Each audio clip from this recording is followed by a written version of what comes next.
Bueno, Espera buen que me día. peine, Luisito. ¿Eh? Espera Ahí que me está. peine. Ahora sí. Bueno, bienvenidos, bienvenidos. Estamos iniciando este primer encuentro de Sociología y la Recreación, contando con un compañero, colega, amigo, el especialista Gonzalo Jofre. Él es licenciado en Sociología, recibió en la Universidad Nacional del Cuyo, y también especialista en Derechos Humanos de la UNSA, docente, facilitador, tallerista, investigador, y está facilitando el espacio de sociología y la recreación. Así que simplemente hay una presentación rápida para poder arrancar e iniciar este espacio, agradecerles que le puedan sacar el jugo. El Coco tiene mucha experiencia en diferentes lugares y contextos y la formación específica de la materia. Así que un gustazo tenerlo con nosotros. Que se disfrute, que tengan una linda cursada. Gracias, Coco. Muchas gracias, Lucho. Que tengas bonita jornada tú también. Bueno, muy buenos días para todas, para todos, todes. Es una hermosa mañana aquí en Salta. Estamos en una época de lluvia. Yo vivo en Salta, perdón. Una época de lluvias y amablemente desde ayer no llueve. Eso es un montonazo para esta época. Así que, bueno, les doy la bienvenida. Quería invitarlos a quienes están con las cámaras prendidas, que utilicemos este primer momento como un momento para vernos, aprovechando que en un ratito va a mediar una proyección y vamos a estar compartiendo cierta información, que tratemos de tomar este primer momento para vernos las caras, encontrarnos, agradecerles, encontrarnos para celebrar el agradecimiento de que estén aquí cursando, ¿no? Con el esfuerzo que implica, los esfuerzos familiares que implica poder sostener una cursada de manera virtual, los esfuerzos personales y los desafíos que uno también se pone para poder afrontar y llevar adelante esta situación. Así que desde ya, la invitación es esa. Se conocían, ya se vieron en el módulo anterior, ¿no es cierto? Que estuvieron cursando, ¿sí? ¿Cómo les fue con ese módulo? No nos conocíamos. ¿Cómo les va? Buenos días, todos, todas. Eh, a mí también me dicen Coco, pero no soy el Coco que va a exponer. eh, no hoy, por lo menos. Sí, nos conocimos la semana pasada, en las otras dos cursadas. eh, y bueno. Para mí esta es mi primera experiencia virtual y me costó un poquito como entrar en situación, pero bueno, a medida que fue pasando el momento, empecé más o menos a engancharme. Lo mío siempre fue más vivencial.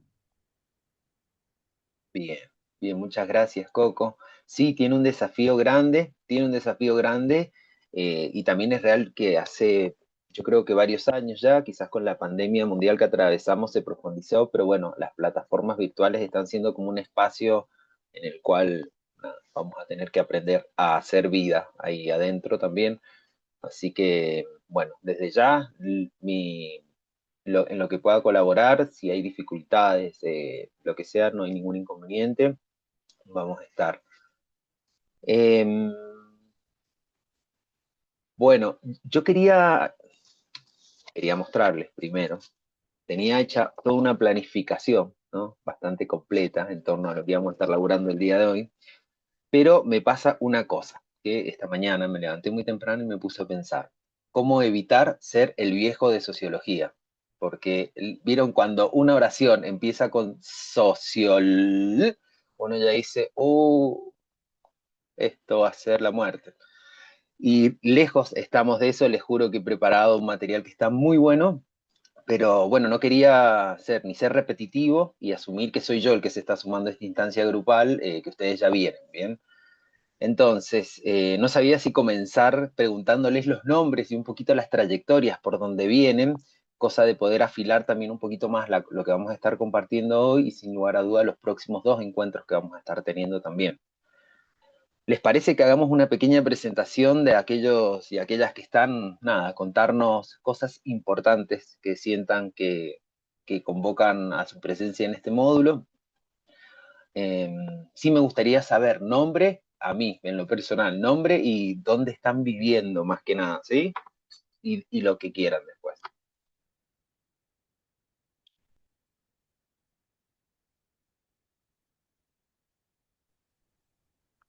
Bueno, hola, buenos días. Mi nombre es Julieta Salas, soy de la provincia de Jujuy. Bueno, soy profe de danza, de teatro y gestora cultural. Actualmente trabajo en una escuela secundaria en lo que es la capital de San Salvador de Jujuy y también en una localidad donde recientemente el año pasado se abre el profesorado en teatro, que es en la localidad de Monterrico. Gonzalo, como decías, esto de la lluvia, acá en Jujuy todavía no hay lluvia. Eso que estamos cerca. Nada Ahí todavía, va. calor hoy. Bueno, Julieta, muchísimas gracias, bienvenida. Gracias.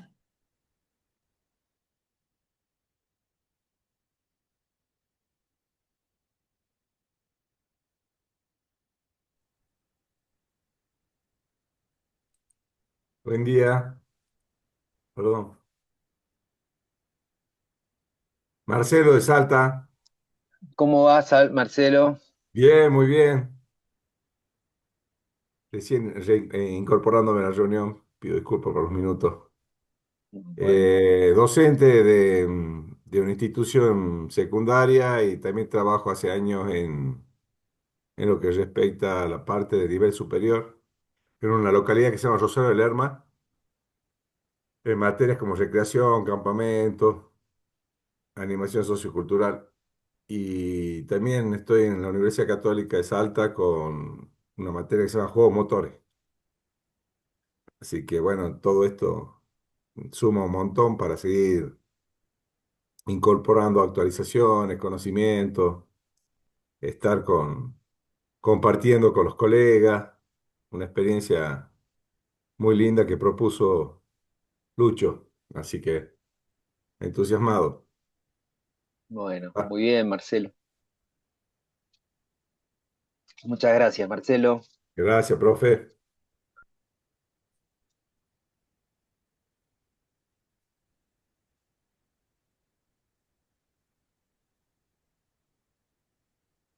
Bueno, sigo yo si nadie se presenta todavía.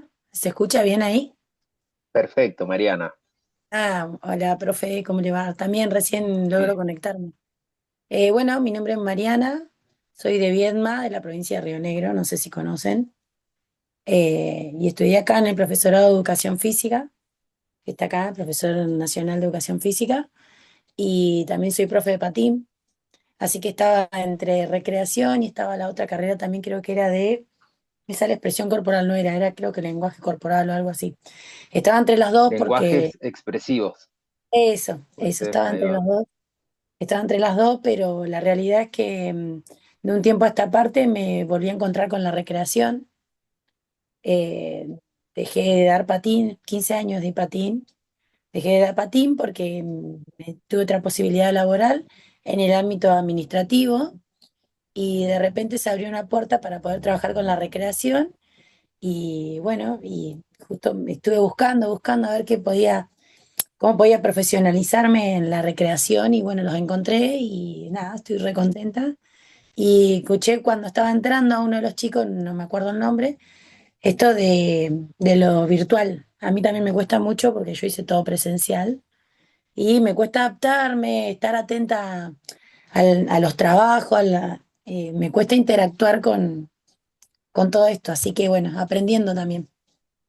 Qué bueno, Mariana. Bueno, muchas gracias. Esperamos poder sumar y fortalecer el camino que venís haciendo en este camino.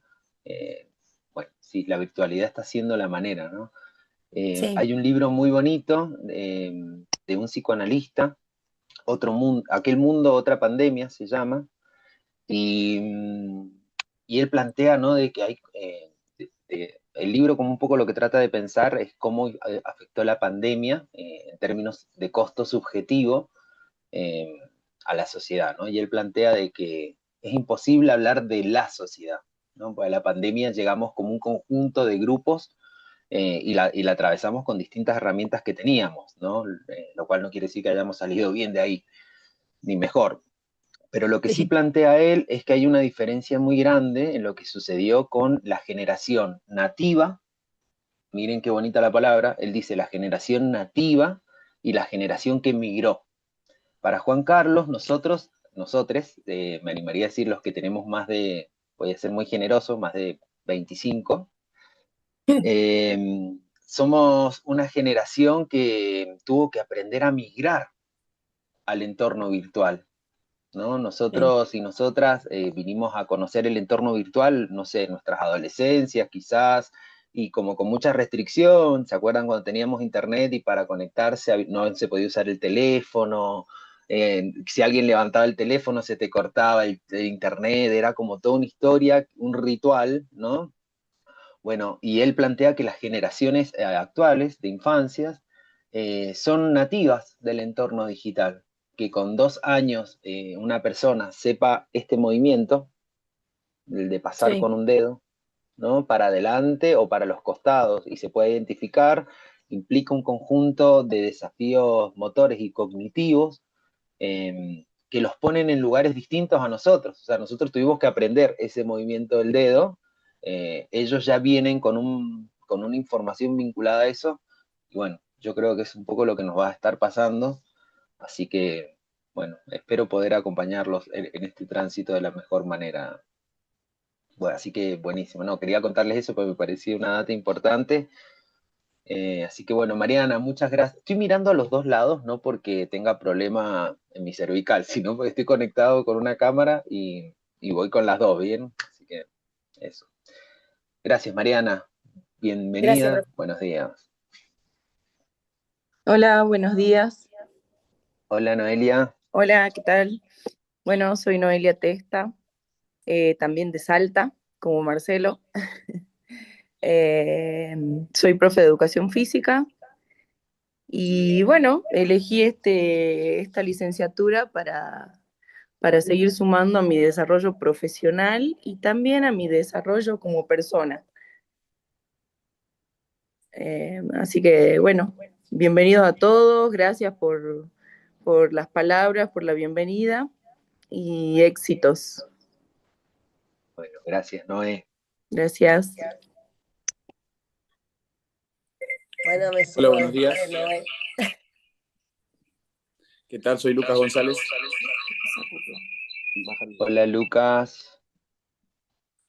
Perdón por el acople. Yo soy esposo de Noé, que se acaba de presentar al lado mío. Somos, somos de Salta. En realidad yo soy jujeño, hace 18 años adoptado por Salta y soy profe de la universidad. Soy profe de primaria, de nivel jardín inicial y entrenador de hockey. Y la verdad que, bueno, como Noé, sumando más herramientas para nuestro día a día, en nuestro trabajo, eh, muy, muy entusiasmado con lo que es la recreación desde que fui estudiante, desde algunas experiencias que tuve acá también como docente, y bueno, espero poder sumar nuevas herramientas. Perfecto, Lucas. Bienvenido, muchas gracias. Gracias. Buenas, ¿cómo están? Muy Buen buenos día. días, Andrea. ¿Cómo te va? ¿Qué tal? Soy Andrea Reinaga. Hola Gonzalo, hola a todas mis compañeras y compañeros. También soy de la provincia de Salta y ¿qué más les puedo contar? Soy profe de Ciencias de la Educación y me encanta poder estar en este espacio de la licenciatura. Es un ámbito en el que como que lo vengo recorriendo así, a veces como que metiéndome en forma de zigzag y, y ahora estoy muy feliz de poder estar aquí con ustedes y aprender mucho a la par. Así que bueno, lo mismo que dijo la Noé, que nos vaya muy lindo. Hermoso, hermoso deseo, Andrea. Muchas gracias.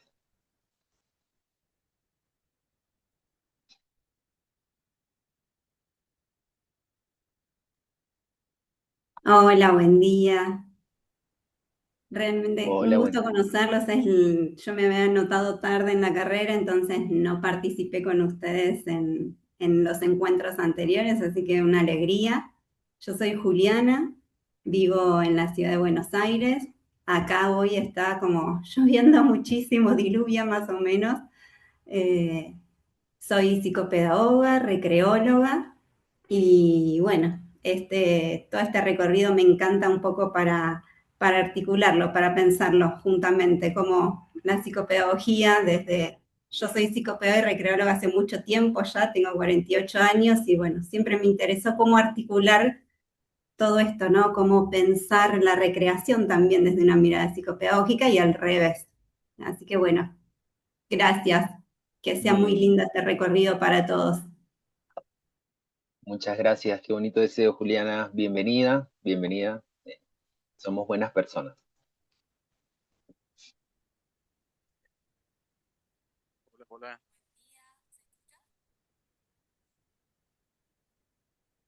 ¿Alguien ¿Escucha, más profe? que quiera presentar? Ahí va, de a poquito se escucha.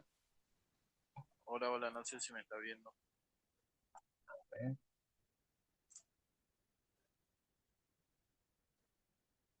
A ver, ¿te animás a seguir hablando? Porque todavía no nos apareces Sí, a mí. no sé si le mandé por chat a ver si me estaban viendo. Sí, Ariel, se escucha bajito lo único. Pero sí se te ve. Sí, no, yo los escucho perfecto. Perfecto. No sé si me está viendo, mis compañeros, si me están viendo. Sí, perfecto. Ariel Cortés, aquí estamos. Vamos mejorando con la Qué buena tecnología. gorra, Ariel, que tenés. Valía la pena mencionarla en el chat, así que bien. Sí, sí, porque soy medio analfabeto con esto del asunto de la tecnología, así que de a poquito voy metiendo el dedo y descubriendo las cosas. Bien, Bueno, muy bien, Ariel, Ariel, entonces. soy Ariel Cortés, soy profesor de educación física. Hace 30 años que trabajo en el nivel primario y trabajo también en la división de deporte de la municipalidad, con talleres de básquet y vóley. También hace 30 años que estoy en el mismo lugar.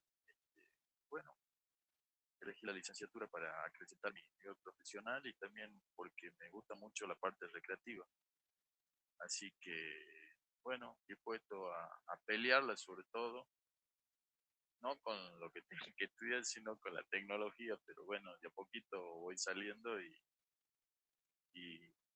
gracias a Dios, los compañeros del grupo, todos me van dando una mano. Como decía hace rato una profe, es difícil porque nosotros nos formamos o tuvimos una formación sobre todo presencial, ¿no? Ahora es todo tecnológico, así que nos brinda la posibilidad de esto de que podamos formarnos más fácilmente, ¿no? O tener, no sé si fácilmente, pero tener mucha accesibilidad a un montón de cosas.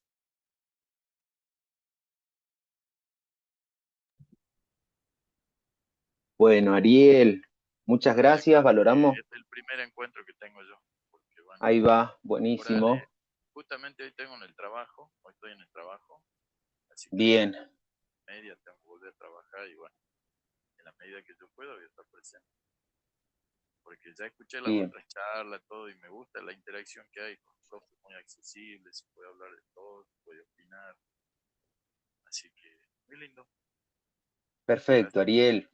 Muchas gracias. Bueno, ¿alguien más que nos quiera contar? Si no, podemos ir comenzando. Somos muchos, me encantaría conocerlos y conocerlas, ¿no? Y saber por dónde andan, pero el tiempo es tirano y la virtualidad democratiza esa tiranía. Así que, ¿alguien más que tenga muchas ganas así de presentarse? Me presento cortito. Hola a todos. Dale. Soy Rosana Sino. En la plataforma aparezco como Lorena porque no sé por qué me aparece el segundo nombre. Soy de Campana, de provincia de Buenos Aires. Soy ludotecaria, trabajo en un programa municipal, en una juegoteca, la Jugoteca Buen Vivir Escobar. Soy técnica en tiempo libre y recreación y bueno, estoy acá con muchas ganas de seguir profundizando, de seguir aprendiendo y seguir compartiendo también con toda esta comunidad. Bueno, qué bonito, Rosana, muchas gracias desde Campana.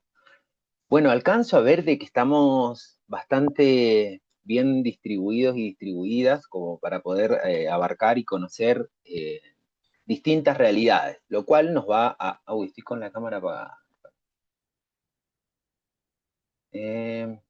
Discúlpenme, chequeo un segundito que no haya nadie más en sala de espera. Perfecto. Bueno, estamos en distintas realidades, cosa que está buenísima y que va a nutrir un montonazo todo lo que vamos a estar trabajando en la jornada de hoy.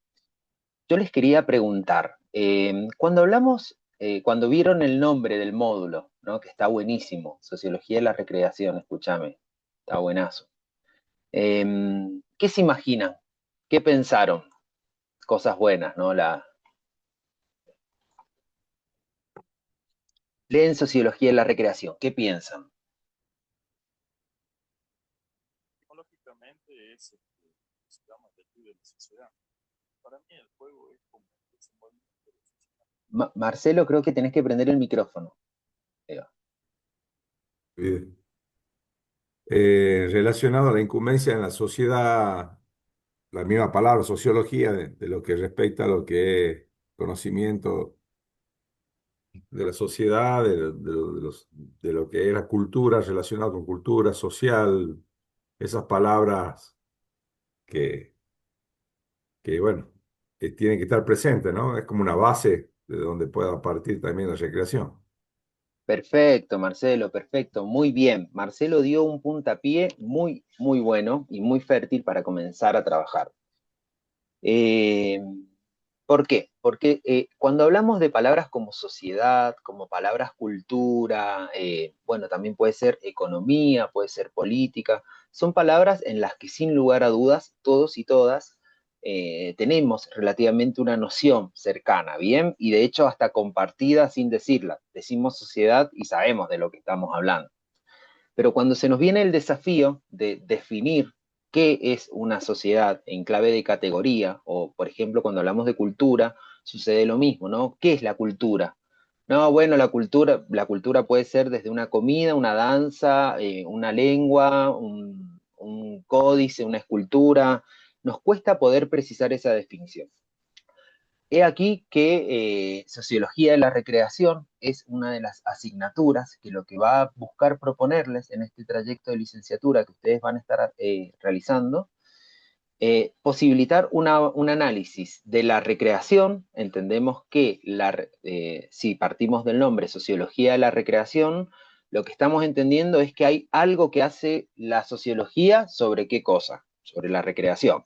Bien, entonces podemos pensar de que hay un reconocimiento y un planteo vinculado a que hay determinadas dinámicas que propone la sociología, bien, que nos van a permitir enriquecer, desarrollar, problematizar, cuestionar, etcétera, etcétera, la categoría recreación. Bien, entonces tenemos como dos desafíos que van a estar continuamente dialogando en este módulo concreto.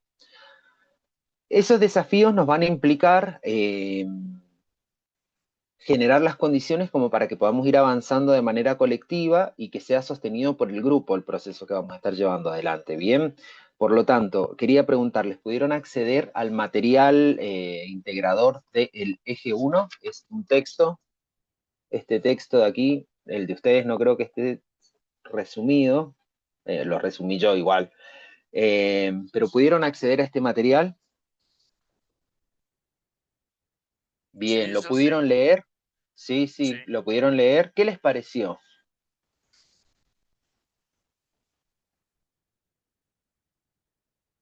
¿Les quedó alguna palabra que les haya quedado dando vueltas de lo que el texto dice? Se mencionan varios autores también, si hay algún autor que ya conocían, que todavía no conocían. ¿Te referís, Gonzalo, a la descolonizar, ay, no me sale, el De saber? colonizar el saber. Ese es el Sí. texto con el cual van a tener que hacer el trabajo que sigue después de este módulo. Yo lo que me refería era, cada módulo tiene un material integrador, que vendría a ser una presentación un poquito y un esquema general de lo que va a estar sucediendo en ese texto que van a hacer. Hay un material que se llama Sociología Crítica y Epistemologías del Sur. Son 6 páginas. Igual podemos ir avanzando y lo vamos compartiendo, ¿bien? Porque el objetivo central de esto, como yo les decía, es centralmente hacer todo lo que esté a mi alcance para evitar ser el viejo de sociología, ¿sí? Como que las materias que empiezan con sociología de o análisis, uno dice, uy, esto va a ser un gancho, y les aseguro que no, va a estar muy bueno, ¿bien? Es decir, nos va a hacer gustar la sociología por esa parte. Exactamente, Bien ahí. exactamente. Sí, además, escúchame, qué mejor plan un sábado a la mañana que charlar de sociología de la recreación, ¿sí? Así que todo lo Profe, que vamos a... Sí, tenía una pregunta porque hace sí, poquito Belu. pude acceder a la página y me pasó que cuando entré ya estaban vencidas las actividades del eje 1. Sí, Entonces hay algunas que no me las deja presentar ni siquiera, por ejemplo, sí, lo de los sí. foros. Con Eh, eso no se preocupen porque estuvimos ahí trabajando con el equipo de gestión, porque hubieron algunas cuestiones vinculadas a los tiempos administrativos para dar de altas, bajas, etcétera, etcétera. No se preocupen por las fechas, todas las fechas se van a modificar, no va a haber ningún inconveniente en que puedan presentar los trabajos. Sí, lo que para mí es importante, y en esto sí me parece que vamos a poder coincidir con las compañeras y con los compañeros que son docentes, una vez que podamos modificar la fecha y que estemos convencidos de que todas y todos pueden acceder a la plataforma, las fechas después de eso no se van a poder modificar, ¿sí? Hay una cuestión vinculada a mi trabajo como docente que me implica también a mí disponer de toda una estructura para poder corregir, hacer devoluciones con sentido. Eso me implica a mí administrar un tiempo, el cual convive con mis otras responsabilidades también. Por lo tanto, vamos a modificar todas las fechas. Una vez que modifiquemos todas las fechas, no hay posibilidad de cambio ni de entrega fuera de esa fecha. ¿Bien? Revisen muy bien los horarios, amigas y amigos, ¿no? En el marco de las plataformas y de la formación virtual, no es lo mismo que la actividad haya que entregarla el 17 del 3 hasta las 23:59 que el 17 del 3 a partir de las 0 horas, ¿sí? Entonces revisen bien las horas. Mi consejo es agenda del celular. La hora que les diga la actividad es esa hora la que sincronizan un día antes y entreguen tranquilas y tranquilos que vamos a estar bien, ¿sí? Así que no te preocupes, Belén. Todas las fechas se van a modificar, van a poder presentar. De hecho, la idea de hoy era comenzar con la actividad del foro, pero bueno, considerando todo esto que sucedió, vamos a ir arrancando directamente con la parte del contenido, que también es parte de presentarnos el contenido. Bueno, les comento. Esto es un poquito la agenda que vamos a estar trabajando el día de hoy, ¿sí? Tenemos, por un lado, un primer momento que lo vamos a estar dedicando a lo que es un acercamiento colectivo a las nociones de epistemología y de razón cartesiana, ¿sí? Son palabras buenísimas, amigos y amigas, que tipo 2 de la mañana con un Fernet en la mano en un boliche, no sabes cómo aumenta posibilidades notablemente poder hablar de epistemología y de razón cartesiana. Así que en una peña, en lo que estén, tengan las palabritas ahí a mano. Luego vamos a estar hablando un poquito acerca del origen de la sociología. Bien, vamos a tratar de posicionar esta ciencia que hoy desde Salta estamos convocando. Perdón, estaba viendo que ahí se agregaron un par de personas. Esta ciencia que hoy estamos convocando y que decimos que nos permite adjetivar una categoría, que es la categoría de recreación, vamos a ver dónde surge, cómo surge, cuál fue la intención con la cual hasta el día de hoy en algunas latitudes sigue siendo ciencia, y también vamos a avanzar al tercer punto, que es sociología crítica y decolonial, que es uno de los desarrollos que dentro de la sociología, fundamentalmente desde la década del 60 y del 70, en muchos países del lado sur del mundo, podemos decir, viene proponiendo determinadas revisiones en torno a la historia, en torno a la economía, en torno a las personas y a las sociedades, desde la cual entiendo es el postulado inicial para poder pensar una recreación situada. Nunca está de más tener presente que el abordaje que nosotros tenemos de la recreación Sé que hay algunas personas aquí que son técnicas en recreación. El abordaje que nosotros tenemos de la recreación es un abordaje que nos vino heredado de un conjunto de obras que no son argentinas ni latinoamericanas. Bien, si bien con el devenir de los años las personas que trabajamos en el campo de la recreación hemos podido ir haciendo aportes a esa categoría, la realidad es que la categoría recreación como objeto de trabajo teórico es una categoría que hemos heredado de un razonamiento europeo, a partir del cual podemos mencionar autores como Dumas Sedier, Frédéric Monet, etcétera, etcétera, ¿no? Johann Huizinga, son personas que escriben en otras latitudes, desde otras realidades, en otras temporalidades, y que heredamos esos planteos, y a partir de ahí hemos comenzado a construir nuestras propias categorías de recreación, que siempre están en diálogo, son dinámicas, se van modificando, pero bueno, ese es el nacimiento, ¿bien? En el marco de ese abordaje crítico y decolonial vamos a trabajar con dos autores que en el campo de la sociología y de la línea por lo menos que yo me vengo formando, son autores que tienen aportes muy interesantes para poder trabajar. Uno es Edgardo Lander, bien sociólogo, y él plantea algo en torno a una palabra que es media difícil, pero que el objetivo de hoy es poder trabajarla, que es la colonialidad del saber. Bien, colonialidad del saber, sin lugar a dudas, nos pone en la necesidad de considerar de que hay algo que sucede con el saber, y que esa colonialidad, podríamos decir que es un efecto que se ha producido sobre el saber a partir de qué hecho histórico: la colonización, invasión, saqueo y exterminio por parte del continente europeo sobre el continente latinoamericano. Bien, para luego estar trabajando un poquito sobre lo que el planteo que hace Boaventura de Sousa en torno a las ausencias y las emergencias, bien, en estas latitudes. Así que si nos sale bien, el día de hoy vamos a estar trabajando todo esto. Suena un montonazo, pero créanme que soy muy copado, soy muy piola, y les prometo que voy a hacer el mayor esfuerzo para que hoy esté todo súper bueno. Así que bien. Como les decía, primeramente a mí me parecía que hay algo en torno a una palabra que es central en todo esto y que van a ver que tiene mucho espacio sobre lo que estamos haciendo, que es la palabra epistemología. Bien, la palabra epistemología es una palabra que la vamos a estar utilizando para poder abordar justamente lo que vamos a estar... Ay, perdonen, se salió la pantalla, ¿no? No, estamos aquí. Sigue ingresando gente, bien. Acá estamos.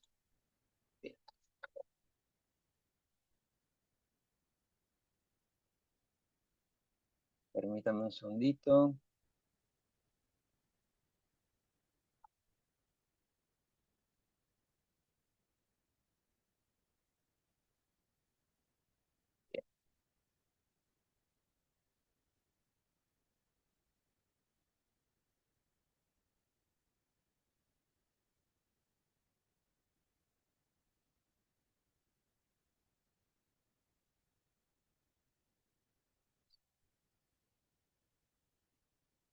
Bueno, por unos minutos voy a cerrar los participantes que están, así que si alguien ve que hay alguien conectado en sala de espera o que pide permiso o manda mensajes, avísenme, pero así me puedo concentrar, porque si no, se me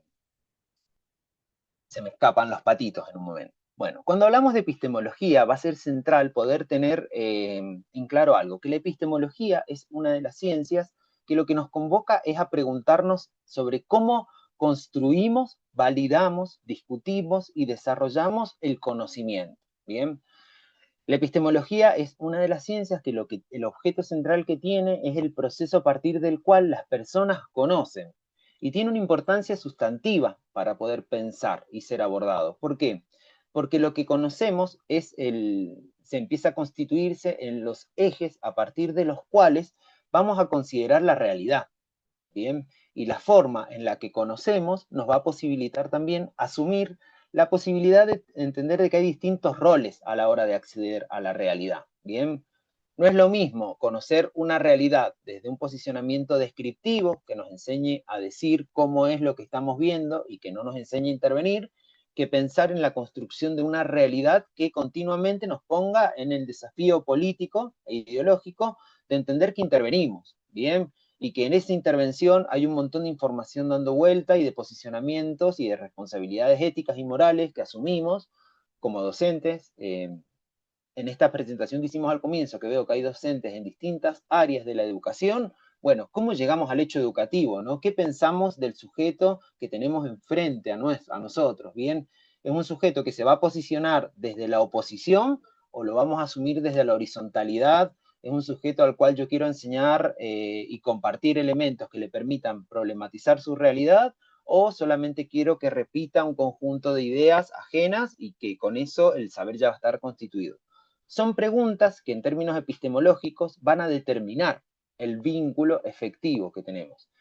Y no es una categoría menor cuando pensamos en el marco de la docencia, porque básicamente lo que nos permite pensar es el para qué enseño lo que enseño,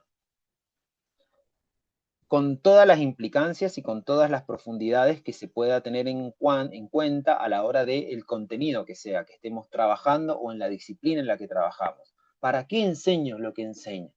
Bien. Entonces, esto nos pone necesariamente en la tarea de entender de que como personas que habitan en un colectivo, en una sociedad, no somos personas neutrales, ¿bien? Ni somos personas equiparables una a la otra. Somos una diversidad de subjetividades que interactúan continuamente y que tienen distintos lugares, ¿bien? Esos lugares nos permiten hablar de manera distinta, asumiendo las condiciones y las posibilidades que hemos tenido para desarrollarnos, ¿bien? Entonces, bien, como acuerdo transitorio vamos a tener esto. La epistemología es la reflexión sobre cómo construimos, validamos y discutimos el conocimiento. Bien, en palabras simples, esto quiere decir que no estudia solo qué sabemos, sino cómo llegamos a saberlo, desde qué lugar hablamos y qué límites tiene ese conocimiento. Hasta aquí, ¿vamos bien? Si estamos todo bien, podemos levantar el dedito. Si hay alguna palabra que dije que se escucha media rara y que requiere que la retomemos, no hay ningún inconveniente. No hay personas ignorantes, habemos personas que sabemos de algunas cosas y de otras no, así que cualquier pregunta siempre va a ser muy bien recibida. Ahora bien, el tiempo histórico en el... Sí, ¿alguien quiso hablar? Sí, Ariel. Ariel. ¿Podría entenderse lo que vimos recién, que el conocimiento, el desarrollo del conocimiento es un proceso, también podríamos decir? ¿Cómo Ariel? Perdón, no Perdón, se no te escucha pude... nada, no se escucha nada. Sí. Podríamos decir que todo lo que habló recién a través de la epistemología. No se te escucha nada, Ariel. Nada.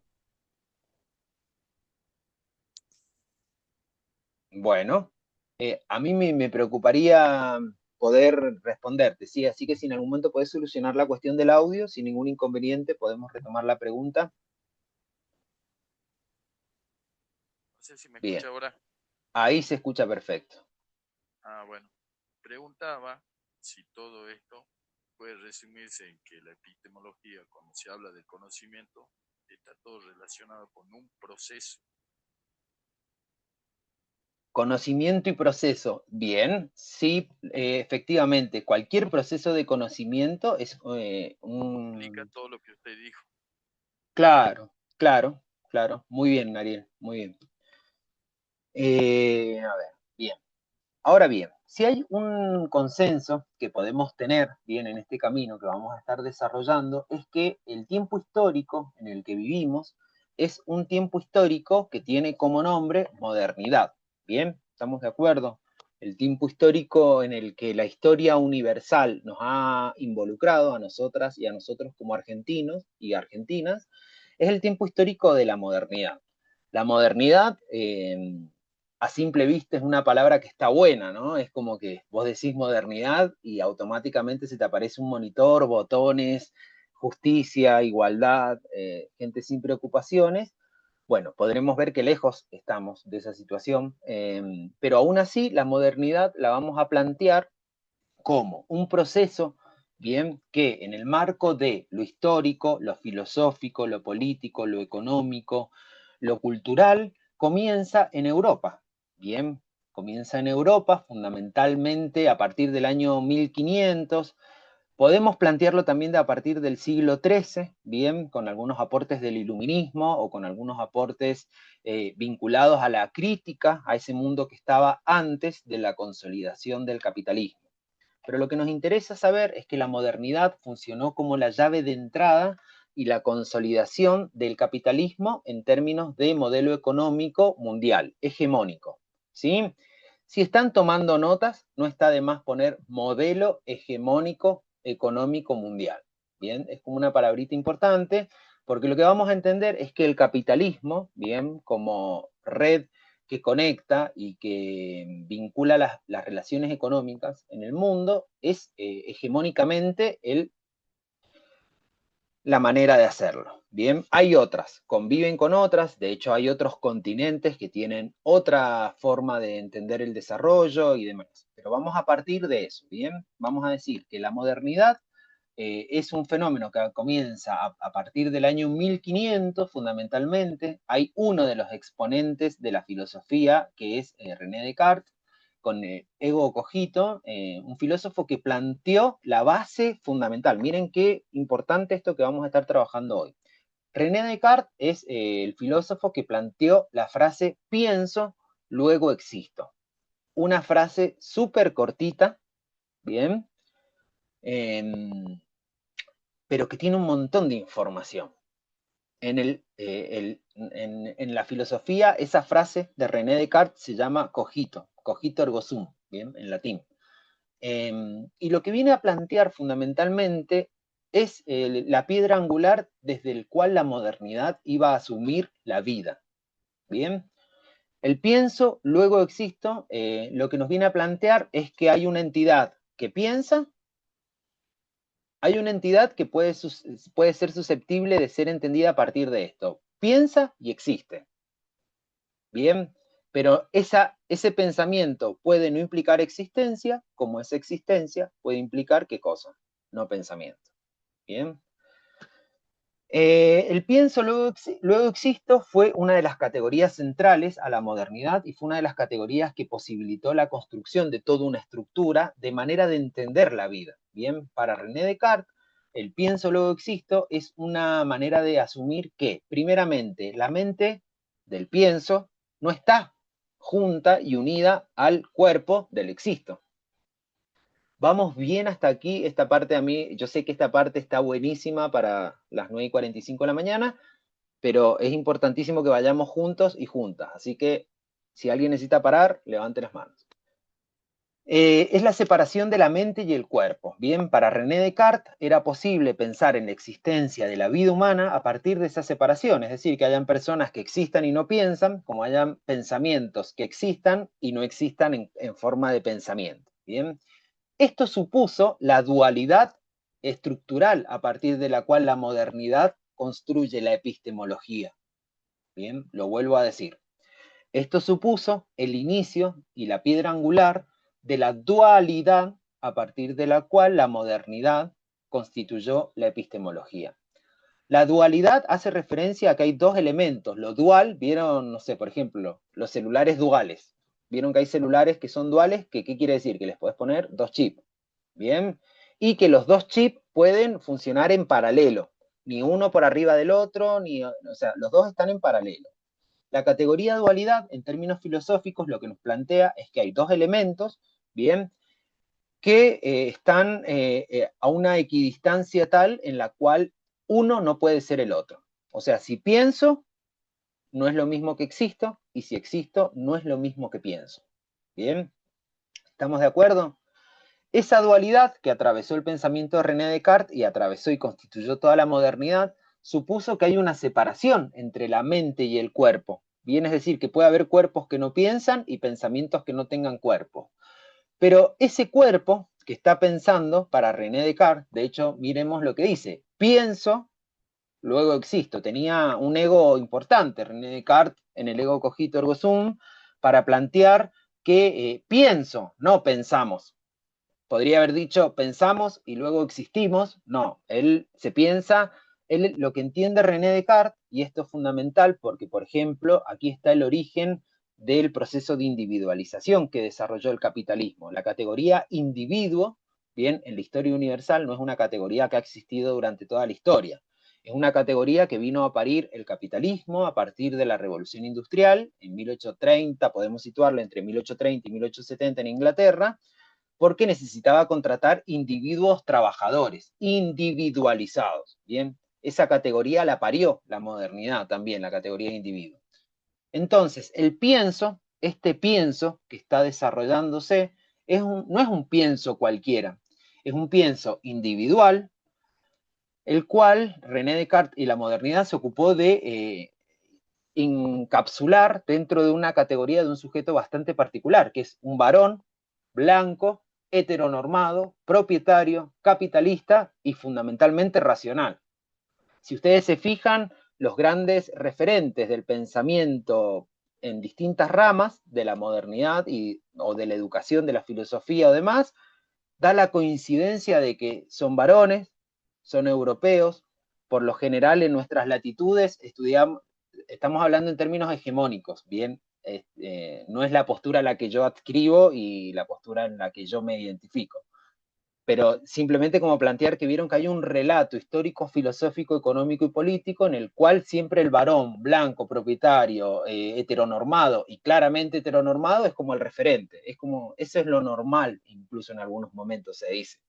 Lo normalizado o lo común es ese actor, ¿bien? Y no es menor, porque no quiere decir que no haya mujeres o que no hayan disidencias o identidades de géneros que se han construido de otra manera. Simplemente de que hay algo que se sucede en torno a la epistemología en su forma moderna que tiene una fuerza sinérgica que alimenta y fortalece continuamente ese ciclo. Bien, entonces hablábamos de que ese sujeto que piensa de manera individual, bien, no piensa de ninguna manera, no piensa de manera aleatoria, no piensa de manera al azar, sino de que está pensando a partir de la duda sistemática. Bien, la duda sistemática subjetiva, o sea, no solamente era un hombre con un ego importante, sino que era muy dudoso. O sea, a partir de la duda empezó a entender qué era lo que pasaba. El pensamiento de René Descartes lo que nos permite entender es que si de todo lo que me sucede yo lo primero que hago es dudar, ya estoy pensando. Y como estoy pensando, estoy existiendo. Bien. Hay varios, en las meditaciones traslaciares que tiene René Descartes, un conjunto de documentos muy interesantes, él plantea la duda universal y epistémica, o sea, era como, buenos días. ¿Buenos días? ¿Cómo estás? Estoy. O sea, es comenzar a hacer un juego filosófico de duda que te va interpelando. Imaginémonos, es verdad, nos da risa decir buenos días, o sea, poner en duda la palabra buenos días. Pero a medida de que nos vamos contando cosas, imaginémonos cómo esa duda comienza a operar y en un momento no hay ningún terreno fértil. O sea, todo es susceptible de ser dudado en esa duda. Pero a su vez, René Descartes lo que entiende es que el pienso, luego existo, se va a reconciliar con algo. ¿Cuál es la manera de construir verdad que va a tener la modernidad? La matemática, bien, la matemática como ciencia, nosotros entendemos que un pensamiento racional es el pensamiento que cierra, que tiene un buen comienzo, que plantea algunos conflictos y que está cerrado, no tiene espacios para la duda. Miren qué loco, el conocimiento científico en la modernidad es el conocimiento universalizado, que no tenemos dudas, mientras que el origen de la modernidad partió del pienso, luego existo. Dudo, luego existo. Bien, esto es para que lo tengamos aquí presente. Se me ocurre pensar, profe, Sí. con lo que estás diciendo, bueno, las ecuaciones matemáticas primero al principio son un desorden y llegan a un resultado. Esto que acabas de decir, pensarlo de esa manera me parece. Exactamente, Coco, está buenísimo lo que decís. Y de hecho, imagínate que eso que sucede en la matemática y en las ecuaciones es el proceso a partir del cual construimos casi el 90% del conocimiento. O sea, pensamos que hay un desorden, que lo ordenamos, miren qué ego tan grande que nos quedó de la modernidad, que las personas las ordenamos, las esquematizamos, ponemos una idea por sobre otra, bien, hay como una batalla en la cual hay una idea que gana y esa es la realidad. Bien, nos cuesta pensar en clave de conocimiento crítico, de entender de que en términos de conocimiento todos son válidos, bien, y que todos coexisten en el mismo nivel de explicación de la realidad. El asunto es, primeramente, el entorno en el que estemos, cómo los validamos y cómo vamos generando esa estructura de saber, ¿sí? Pero está muy bien, Coco, tu aporte, te agradezco un montonazo. Este conocimiento, que comienza, esta forma de asumir la realidad y de asumir la vida desde la modernidad, no solamente quedó enclaustrado a donde sucedió, que sucedió en Europa, ¿bien? Cuando hablamos de Europa, vamos a estar refiriendo a la palabra Europa como una categoría. Enrique Dussel es un filósofo mendocino que vivió en México, falleció hace 3 años, muchos años. Él plantea de la palabra Europa como categoría de poder. Bien, cuando hablamos de Europa no nos estamos refiriendo al continente europeo solamente, sino que nos estamos refiriendo a ese conjunto de territorios que se autoproclamó origen de la civilización. Bien, es como que antes de los griegos no había nada en el mundo. De hecho, empezamos a estudiar historia universal y empezamos por Grecia o por Atenas, y uno dice, che, pero y para los costados no había nada, o antes del siglo IV, del siglo V no había nada atrás que viniera. Hubo una civilización que decidió autoproclamarse como el origen de la civilización moderna, y bueno, y los demás asistimos a decir, bueno, si se cree el origen, vamos para adelante. Es el origen y bueno, lo tomamos desde ahí. ¿Bien? ¿Por qué mencionamos esto? Porque esa forma de asumir la epistemología y el conocimiento vino con una fuerza muy violenta vinculada por la universalidad. Hacer universal esa forma. Eso que sucedió en esa categoría que decíamos recién de Europa, se expandió al universo a tal punto que la historia universal empieza no con el universo, sino que empieza con algo que sucedió puntualmente, históricamente, en un contexto determinado, que hay registros sin lugar a dudas, pero que no es representativo de lo que nos sucedió a nosotros o a nuestros antepasados como salteños, como mendocinos, como de Buenos Aires. No hay mucho vínculo. De hecho, imaginemos que nosotros en la historia universal, hegemónica, hay otras historias, sin lugar a dudas, aparecemos a partir de qué momento en la historia universal. Ni siquiera los argentinos, vamos a decir el continente americano. ¿En qué momento aparecemos de la historia universal? Desde Colón. Exactamente, desde Colón y el genocidio que llevó adelante en el continente. Se cree que antes de Colón el origen del hombre americano empezó desde Alaska.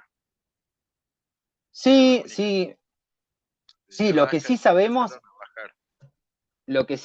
es que antes de Colón ya había contacto entre la civilización que vivía en esta región, porque hasta el nombre nos es violentado. América es el regalo que le hizo Cristóbal Colón a su amigo Américo Vespucci. O sea, le regaló el descubrimiento, entre comillas, homenajeándolo con su nombre.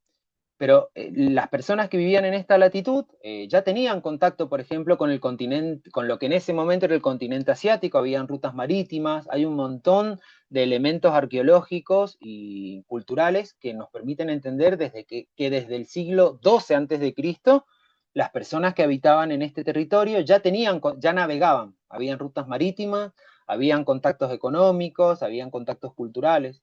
Es decir, que lejos estuvo Colón de descubrirnos. Ya nos habíamos descubierto nosotros y nosotras, y de hecho habíamos podido protagonizar la construcción de grandes civilizaciones, grandes imperios, que para nada estamos legitimando los hechos de violencia que llevaban adelante esos imperios, pero la realidad es que existían y que fueron aniquilados, invadidos, saqueados, y no solo eso, sino de que se nos adosó como sociedad y como cultura a un relato que pretendió constituirse como universal, que es el relato de la modernidad.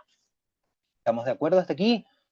La universalidad, con esta razón moderna, bien, se nos presenta como neutralidad, bien. ¿Qué quiere decir eso? Que para la racionalidad moderna el sujeto no tiene contexto, porque el conocimiento es objetivo. Es decir, que sería lo mismo pensar en cualquier categoría desde, por ejemplo, una posibilidad de entender el contexto podrían ser las condiciones económicas de vida. Es lo mismo pensar el hambre con todas las necesidades básicas, viajando en un avión charter a Punta del Este con mi familia y gastando más de $7.000 en 3 días, que viviendo en un lugar en el que no tengo piso, no tengo cloacas, en una habitación de 3x3 viven 8 personas. ¿Es lo mismo hablar del hambre en esas dos condiciones? No, no es lo mismo, y seguramente Y el son de abordaje que se diferentes pueda... tipos de hambre también. Y son diferentes tipos de hambre, exactamente, pero la racionalidad moderna lo que nos dice es que es posible pensar que es la misma categoría, hablada de esos dos contextos. ¿Por qué? Porque para la racionalidad moderna, lo verdad, lo racional, lo correcto, es aquello que objetivamente es indiscutible. Y obviamente, lo objetivamente indiscutible, ¿quién lo define? Y las personas que se ocupan de definir o de llevar adelante procesos de poder.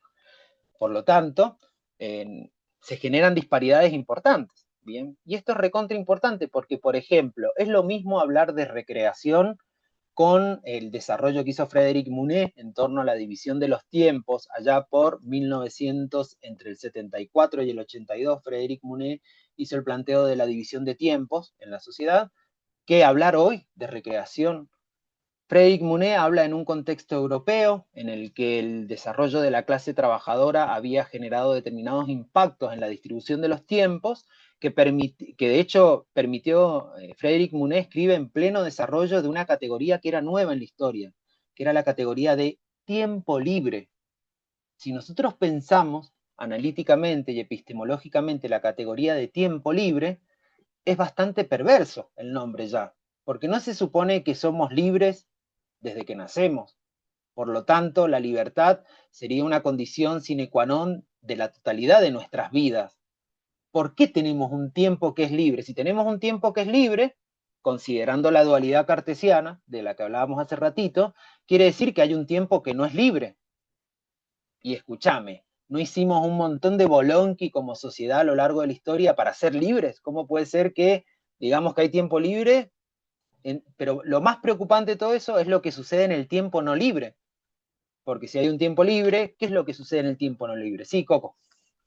Bueno, pienso en esto que acabas de decir, que es, desde que nacemos somos libres, pero en realidad, o sea, también somos asignados como sujetos.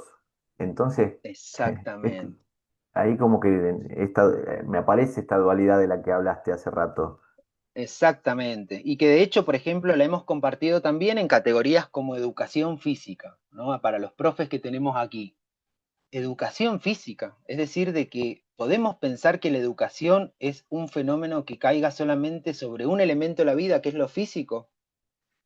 No sabemos también que cualquier proceso educativo es un proceso que subjetivamente involucra la integralidad del ser. Por lo tanto, esa partición de la integralidad de la vida es una participación que es rara, porque si hay educación física, quiere decir que hay una educación que no es física. Y cuando planteamos de la educación que no es física, ¿qué más físico que tener un cuerpo de un niño de 8 años, 4 horas sentado en un pupitre, mirándole la nuca al compañero, quieto? O sea, de repente se le pide quieto, en silencio, copiando y haciendo la tarea. ¿Qué más físico que lo que en teoría la educación que no es física genera sobre el cuerpo, ¿no? El disciplinamiento sobre el cuerpo. Menciono esto porque la idea es poder que todo lo que vayamos trabajando no quede en lo que el viejo de sociología dijo, sino como vamos pensándolo en clave de qué me sirve acá, ahora, bien, para ir preguntándome en torno a mi trabajo. Profe, Sí. lo que se está buscando actualmente en los procesos de enseñanza es que realmente el cuerpo no esté sentado y, como usted dice, no esté mirándole el compañero la nuca al de adelante. Es que trate de ser una educación mucho más dinámica. Sí. Sí, porque... Sí, yo lo que entiendo es que eso tiene ciertas complejidades y que es verdad que se está buscando, más también es verdad que se está buscando hace 80 años. Es decir, que si durante 80 años lo seguimos buscando, probablemente ya se nos perdió. Eso por un lado. Y por otro lado, no es lo mismo pensar en un proceso educativo, que esto nos involucra como gremio docente, a llevar adelante procesos educativos con aulas de 24, 27, 32 estudiantes. O sea, no hay manera de generar condiciones para que el conocimiento pueda circular en la particularidad de vidas de esas personas, ¿bien? Es verdad que lo venimos buscando, yo creo que cuando buscas algo por más de 3 años es que ya lo perdiste y seguís obstinado en buscarlo. De hecho, pensemos, no sé, quienes tengan hijos, aquí, yo tengo un hijo de 8 años, un ser maravilloso, se llama Paulo. Paulo va a la escuela y esta semana me vi enseñándole la tabla del 7 con la misma metodología con la que me la enseñaron a mí, que tengo 40 años.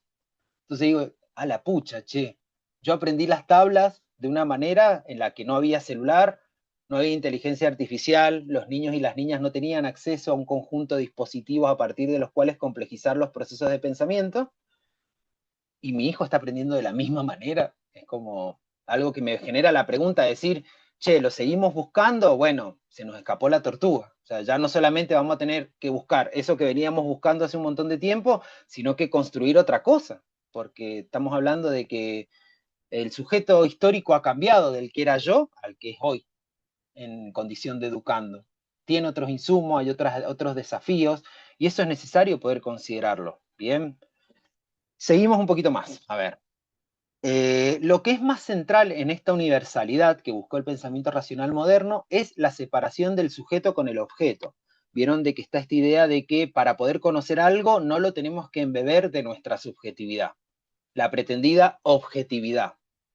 Bien, como si hubiese un conjunto de pasos que llevamos adelante que nos garantizan que la suciedad de nuestra existencia individual no empañe y no ensucie eso que estamos conociendo, porque está limpio y está disponible para que lo conozcamos.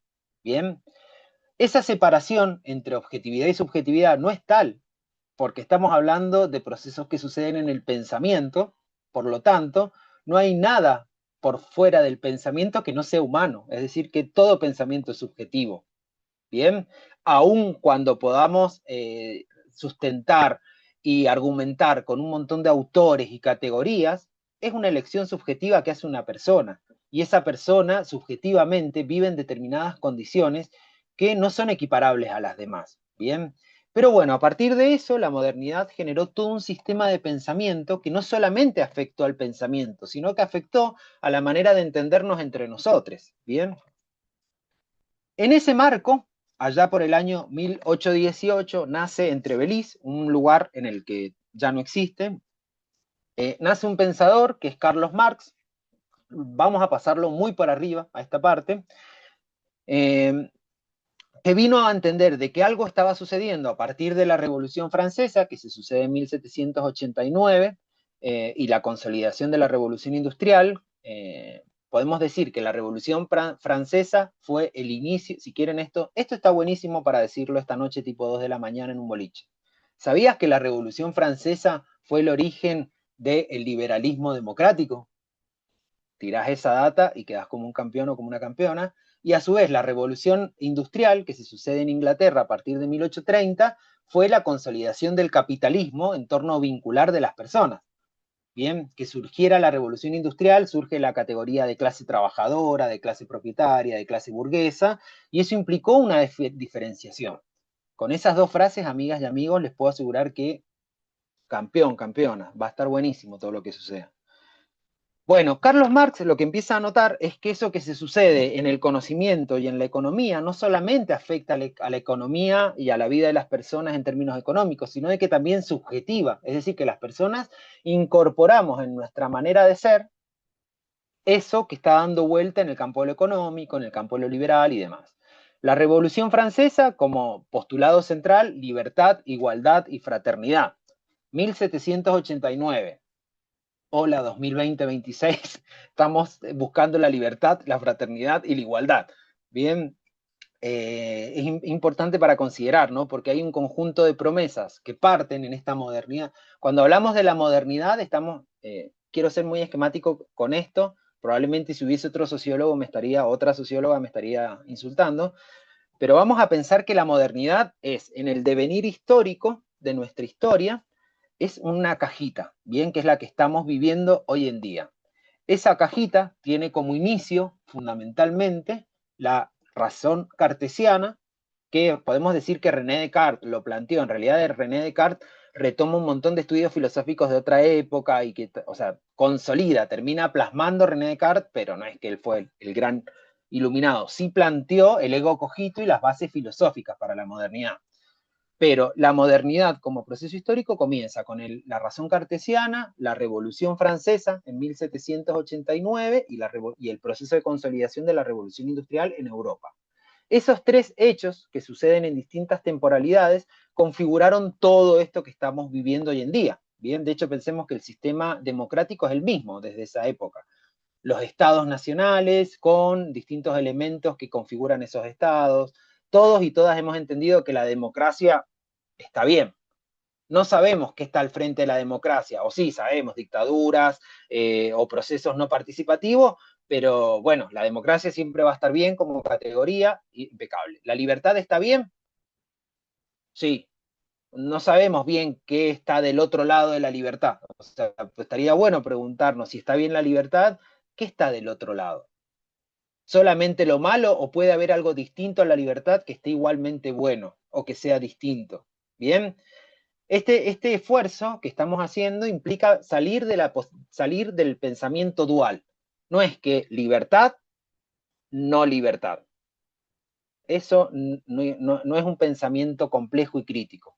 Bien, un pensamiento complejo y crítico es decir, está la libertad, está la no libertad, no sabemos todavía cómo la podemos nombrar, pero también tiene que haber otras formas que no se condicen con la libertad y que tienen otras dinámicas a partir de las cuales se constituye subjetividad.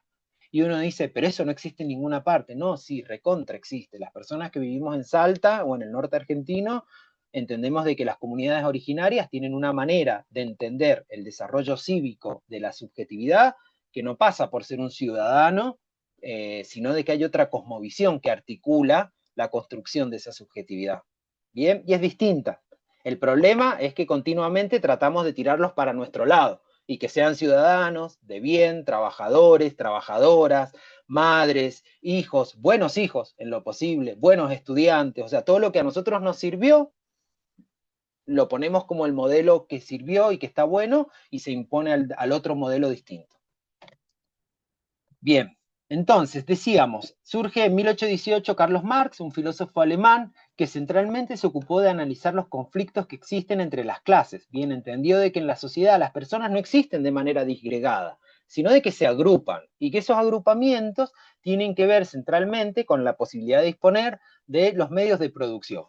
Bien, disculpen, tuvimos acá un inconveniente técnico. Esas grupalidades se suceden en torno a la posibilidad, bien, a ver, en torno a la posibilidad de disponer de recursos económicos y de bienes de producción. Bien, no es lo mismo el grupo de personas que sea dueño de una fábrica que el grupo de personas que trabaja en la empresa o en esa fábrica de esos dueños. Bien, y plantea que el capitalismo que ya había estado surgiendo comienza a constituirse como un ideal universal. Luego de esto si hay algún otro esto por favor no se lo cuenten a los sociólogos, pues estoy haciendo un resumen casi hachero de la historia de la sociología, pero va a estar bueno. Luego vino Max Weber, un filósofo también alemán, pero en una Alemania que ya se había podido unificar en términos de territorio, que en 1864 comienza a estudiar esto de la racionalidad. Comienza a ver que la manera de pensar de las personas a partir de la razón cartesiana, la Revolución Francesa y el fortalecimiento de la Revolución Industrial, las personas pensaban de una manera bastante compartida. Pero algo que también él comienza a notar es que hay algo que empieza a desarrollarse en los estados, que tiene que ver con una forma racional.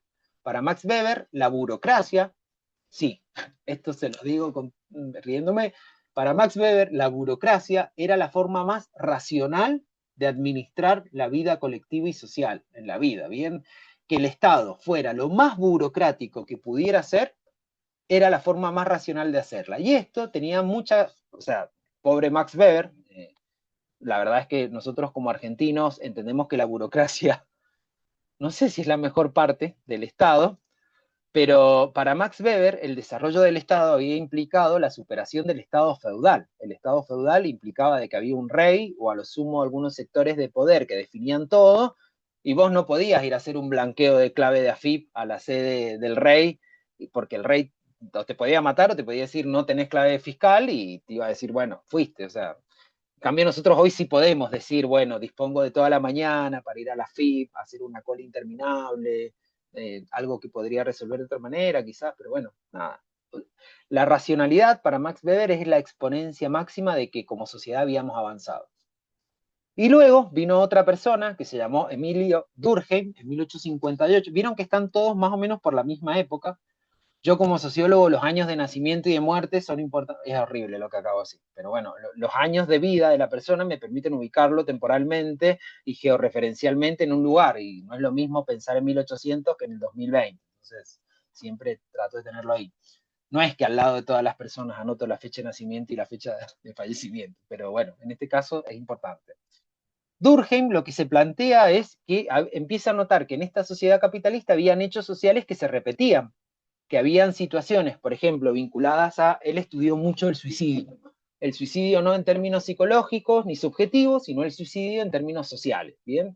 Entonces él comienza a ver de que habían determinados periodos históricos en los que los suicidios aumentaban en la sociedad, ¿bien? Entonces empieza a decir, che, ¿qué onda? ¿Qué está pasando? ¿Cómo puede ser que la gente tome esta decisión en el marco de sociedades que somos libres, igualitarias, fraternas, que nos estamos desarrollando capitalistamente, por lo tanto la libertad está siendo buenísima, la democracia cada vez está más fuerte, entonces ¿por qué nos suicidamos? Esa era la pregunta, no la hacía en estos términos, tenía un lenguaje un poco más técnico, pero era la pregunta que a Emilio Durkheim le ocupaba un montón de tiempo. Lo que podemos entender es que estas tres personas, ¿por qué las mencionamos? Porque son los padres de la sociología. Estos tres filósofos, historiadores, economicistas y demás, no eran sociólogos porque no existía la categoría como tal, pero fueron los padres y los fundadores de la sociología, lo cual nos permite decir que hay algo en torno a la regularidad social, las dinámicas de grupo y las formas de decir la realidad con los conflictos y la historización que se vinculan con la sociología. ¿Estamos bien hasta aquí? ¿Dudas, preguntas? ¿Algo de lo que dije sonó rarazo, así que digas, uy, esto no se entendió una goma? ¿Estamos bien? Impecable. Si entendieron esto, era la parte más dura, así que ahora viene solamente placer y distopía intelectual.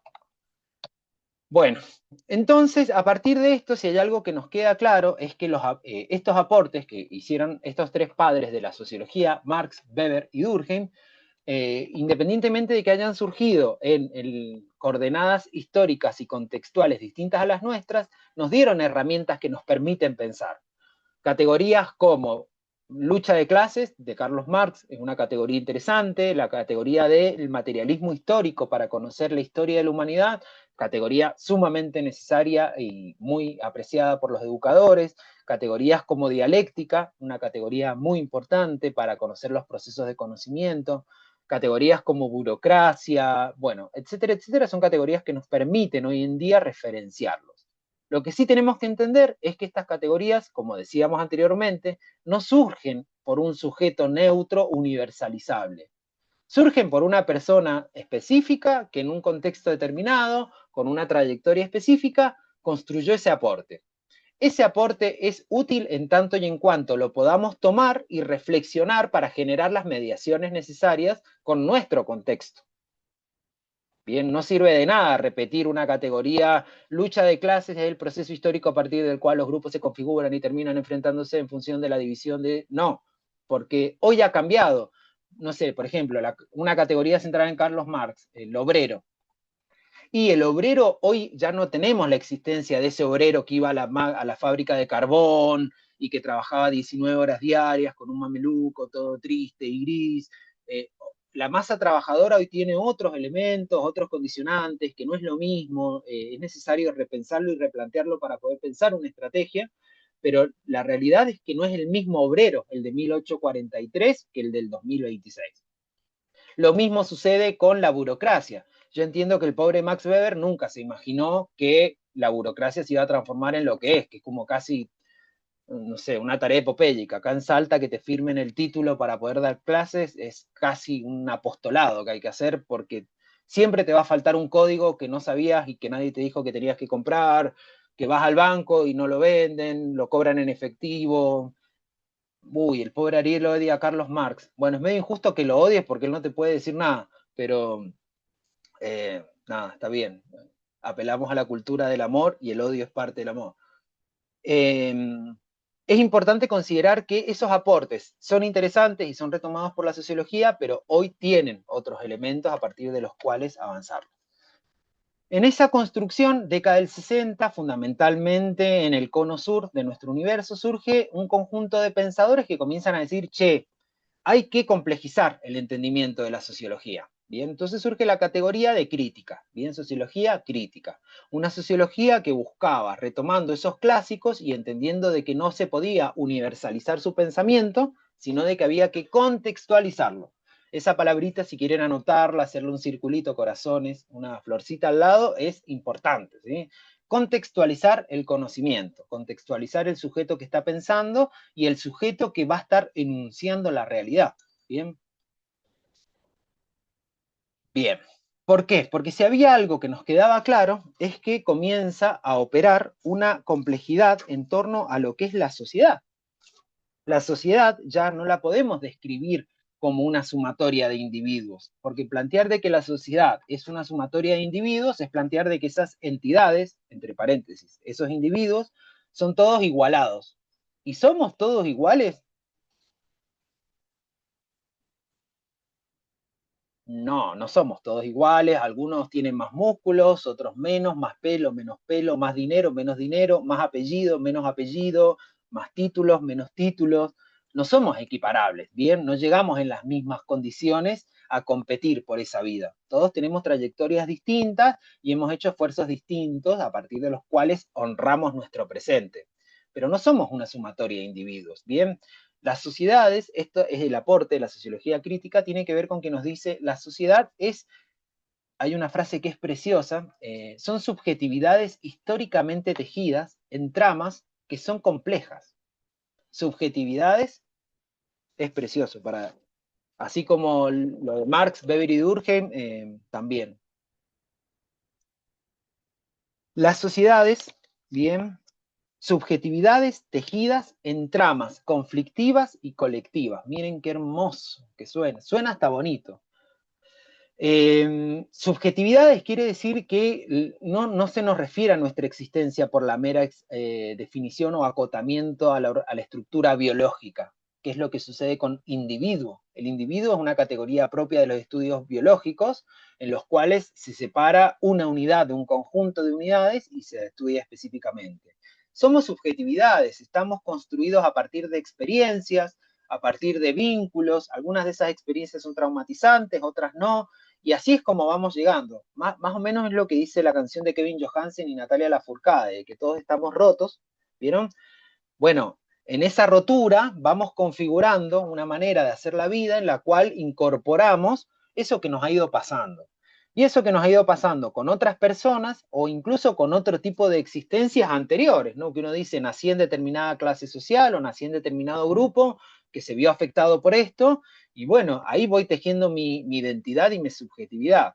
No es lo mismo que yo sepa quiénes son mis padres a que no sepa quiénes son mis padres, no es lo mismo que yo sepa que soy adoptado a que sepa que soy apropiado, por ejemplo. La subjetividad que voy a ir construyendo a lo largo de mi vida va a tener esas condiciones, ¿bien?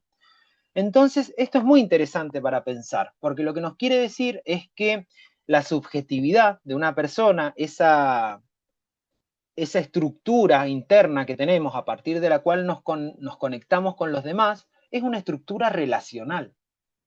Enrique Dussel tiene una frase que es preciosa, yo siempre la digo y me parece muy bonito para retomar, es yo soy yo en tanto que hay un otro que me dota de yo. Miren qué bonita la frase. O sea, no existe la posibilidad de pensar en que yo soy yo porque yo soy yo. Yo soy yo en tanto y en cuanto hay un otro que me permite decir que yo soy yo. Es decir, que en el acto más íntimo, más político y más epistemológico de definición de mi vida, interviene un otro. No hay manera de que yo asuma mi existencia desde mi propia individualidad. Porque para yo ser yo, necesito no ser, no sé, Pablo Alejandro. Yo soy yo en tanto y en cuanto no soy Belu y Tevi. Yo soy yo en tanto y en cuanto no soy Andrea Reinaga. O sea, yo soy yo en tanto que no soy otro. Es decir, que el yo, lejos de estar definido por lo que yo digo que soy yo, está definido por lo que el otro me devuelve de mí. Es preciosa la frase. Yo no entiendo cómo en Córdoba no se ha hecho un cuarteto con esa frase, porque realmente me parece que tiene una potencia y una fortaleza inmensa para ser abordada.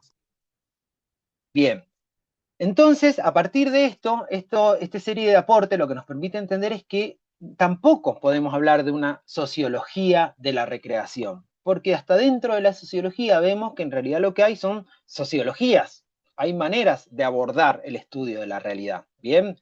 Entonces, ¿por qué uno dice, profe, pero no nos compliques a las 10 de la mañana con sociologías? Es importante, esa S al final, lo que nos permite entender es que nos alejamos de los discursos que se pretendan construir como universales. Bien, cualquiera que venga y nos diga, hay solamente una sociología, esta es pregunta de examen. ¿Hay una sola sociología? No, hay sociologías. Bien, bien, ¿vamos bien hasta aquí? Hemos hecho un montonazo, amigas y amigos, ¿sí? Bueno, ¿dudas, preguntas, alguna frase que haya dicho que digas, esto sonó rechino? ¿Nada? Va, puede que haya alguien que hable chino y que lo entienda. Igual yo no hablo chino. Me refiero a otra situación. Bueno, entonces si algo nos queda claro es que para poder hablar de esa sociología, miren toda la vuelta que tenemos que hacer para poder hablar de los últimos 3 minutos que vamos a hablar hoy, que es sociología de la recreación. Pero si no hacemos todo este conjunto de aclaraciones, vamos a caer en repetir un modelo recreativo y un modelo de construcción de la categoría recreación que tiene 80 años. Y que como hablábamos de la tabla del 7, si hace 80 años lo estamos buscando, ya se nos escapó, o sea, ya lo perdimos, lo buscás por 2 años, 3, 80 es que se te escapó. Entonces, todo este cuestionamiento lo que nos permitió entender es que a la hora de entender el conocimiento primeramente no es uno, el conocimiento no tiene una forma estabilizada de construirse, el conocimiento es diverso, y el conocimiento, sobre todo, es subjetivo. Cada vez que escuchemos la palabra subjetivo, tenemos que pensar en esta frase preciosa, ¿no? De la subjetividad tejida en la trama colectiva. O sea, mi subjetividad no es mía. Es en tanto la subjetividad de Coco, la subjetividad de Leila, la subjetividad de Juliana. O sea, son subjetividades que, para que sea mi subjetividad, tiene que haber otra que me habilita a decir, esta es la mía. Entonces ya es una subjetividad colectivizada. ¿Bien?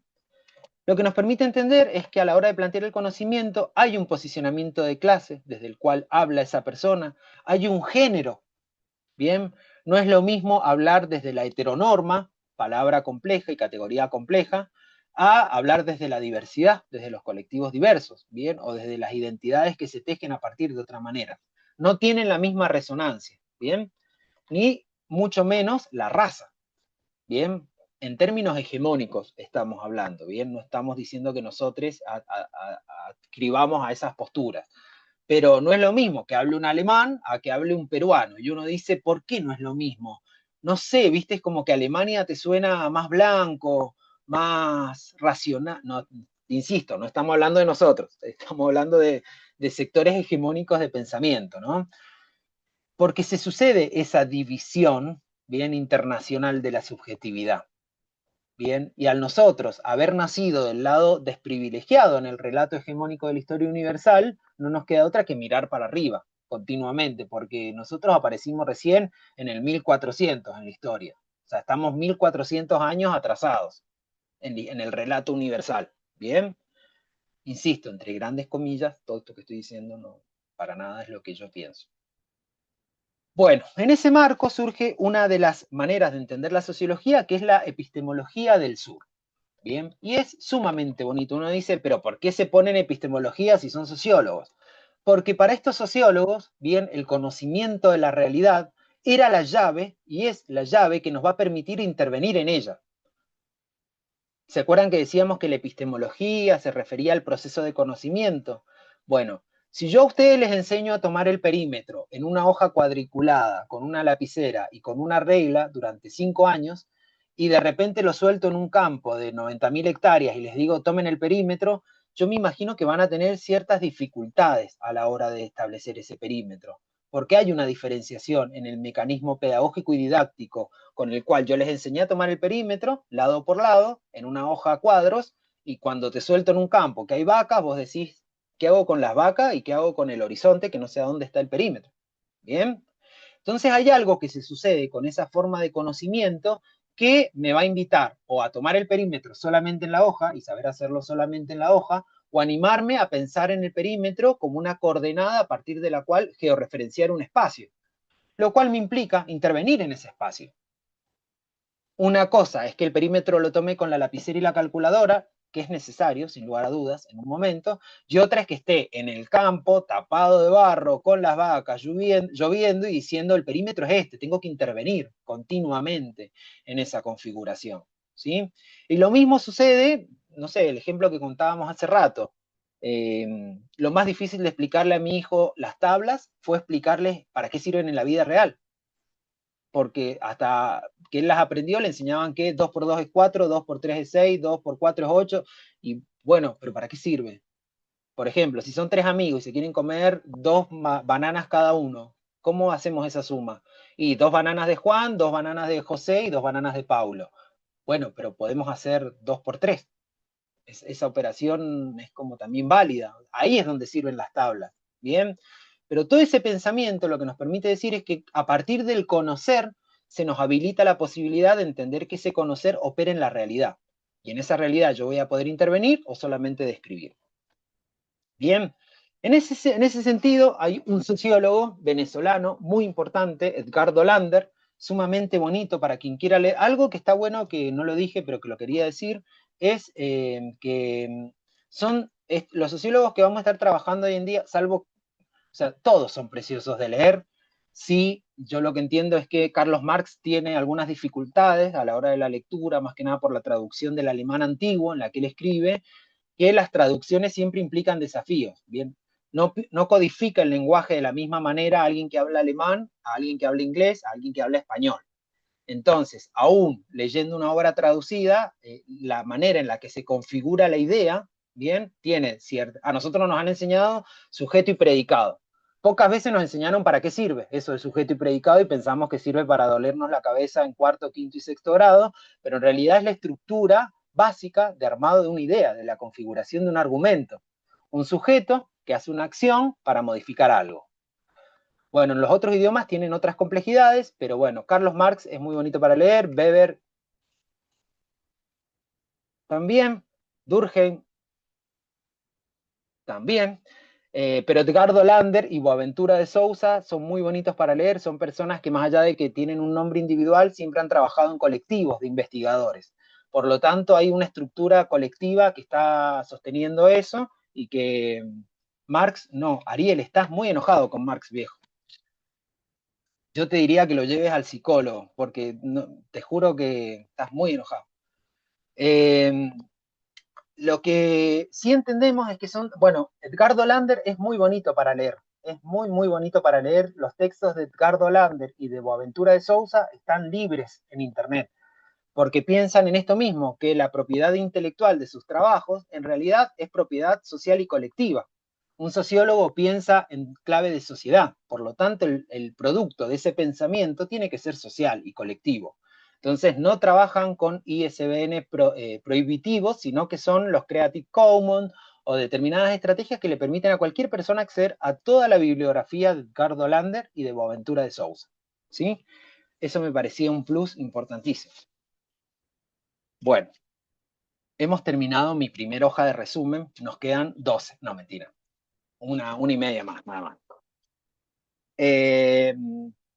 Bueno, Edgardo Lander, sociólogo venezolano, nace en 1942, bien, es uno de los primeros en comenzar a pensar que eso que sucedió con la colonización, que es una palabra bastante elegante para describir lo que sucedió en América Latina, que esa colonización que sucedió en términos geográficos, políticos, económicos y militares, Edgardo Lander dice, sin lugar a dudas, tiene que haber tenido efectos subjetivos. Bien, entonces él plantea una categoría que también para 2 de la mañana en un boliche, con un vaso de Sprite en la mano, sirve mucho, que es la categoría colonialidad del saber. Eso si quieren también anótenlo con colorcito, subrayenlo, háganle un circulito. La colonialidad de saber es para Edgardo Lander un proceso que dice eso que sucedió en términos territoriales, en términos políticos, de colonizar algo, un territorio, en realidad también implicó la colonización de la forma de saber de las personas que vivían en ese territorio. Esas personas probablemente tenían una forma distinta de abordar el conocimiento, pero a partir de lo que se sucedió con la colonización del territorio, se colonizó esa forma de saber. Es decir, cuando uno coloniza un territorio, en la época en la que se colonizó, entre gigantes comillas, América Latina, el Abya Yala era en ese momento, bien, no era América Latina. En la época en la que se colonizó el Abya Yala, todo eso que sucedió en términos militares y geopolíticos sucedió también en términos de conocimiento. Bien. Se acaba de incorporar una compañera, ¿cómo va? A ver.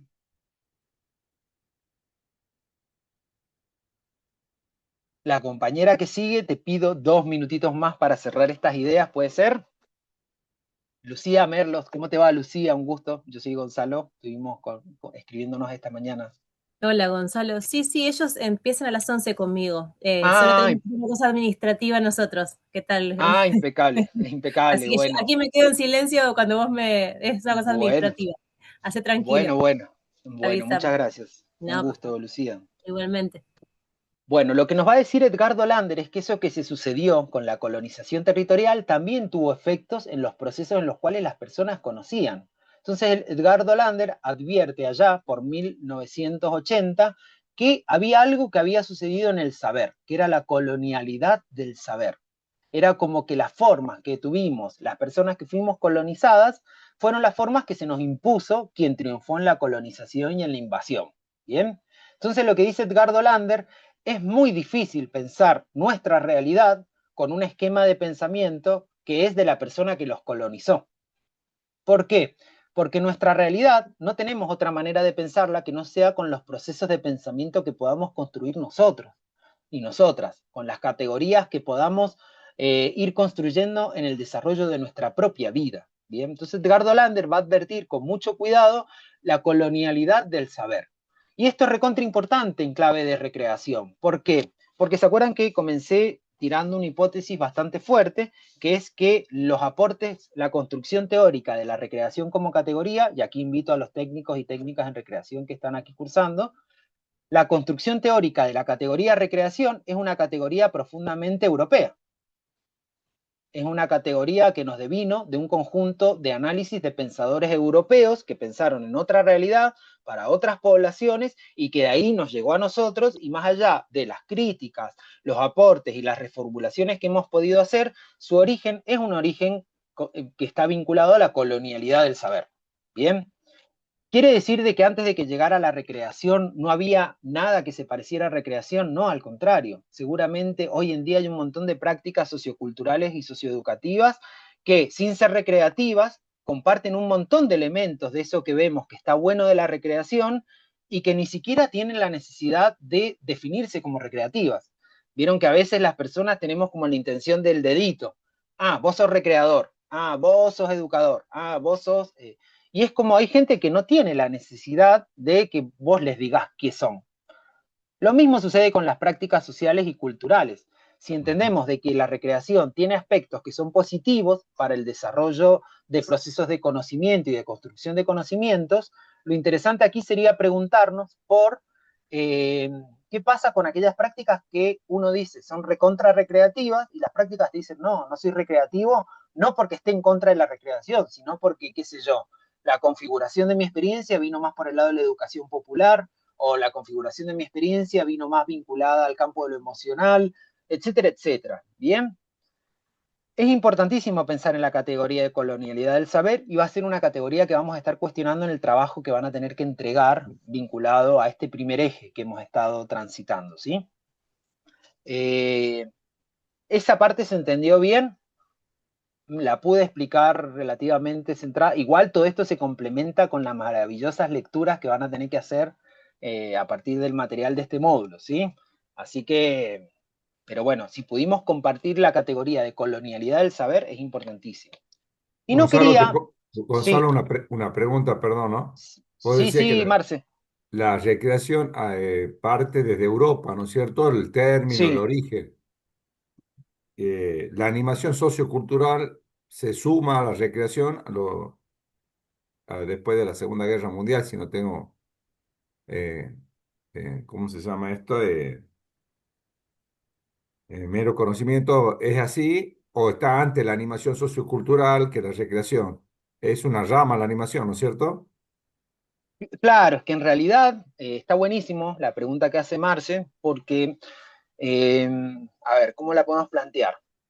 Vos, Marce, alcanzás a entender que, perdón la pregunta, no era por ahí.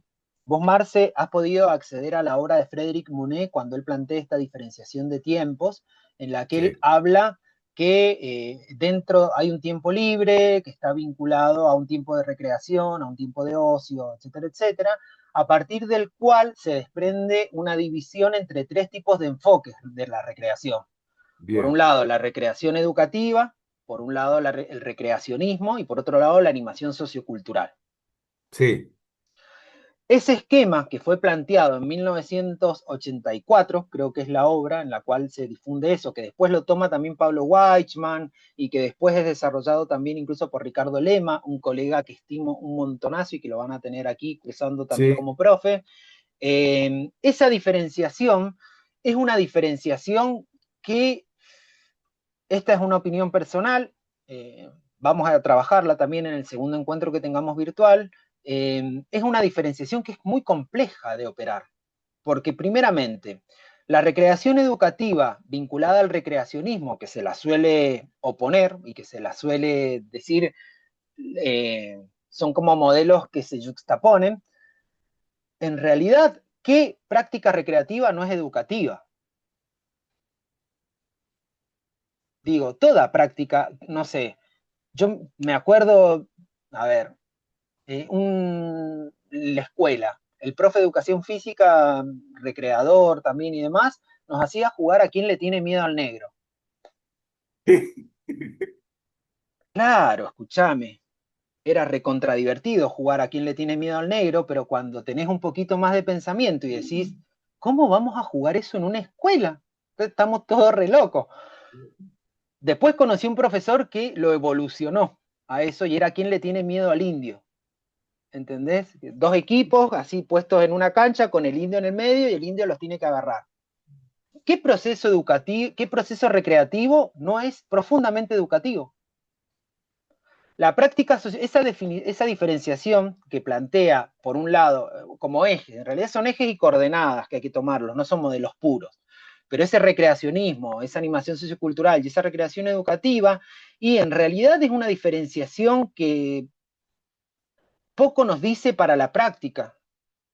Bien, podemos tomarla como coordenada rectora que nos permita ordenar nuestra praxis educativa, bien, pero la realidad es que la animación sociocultural existe desde hace mucho antes de que fuera bautizada con ese nombre, y de hecho, no sé, la educación popular en América Latina plantea una categoría similar, que es la dialogicidad de la comunicación, que es profundamente superadora al planteo de la animación sociocultural.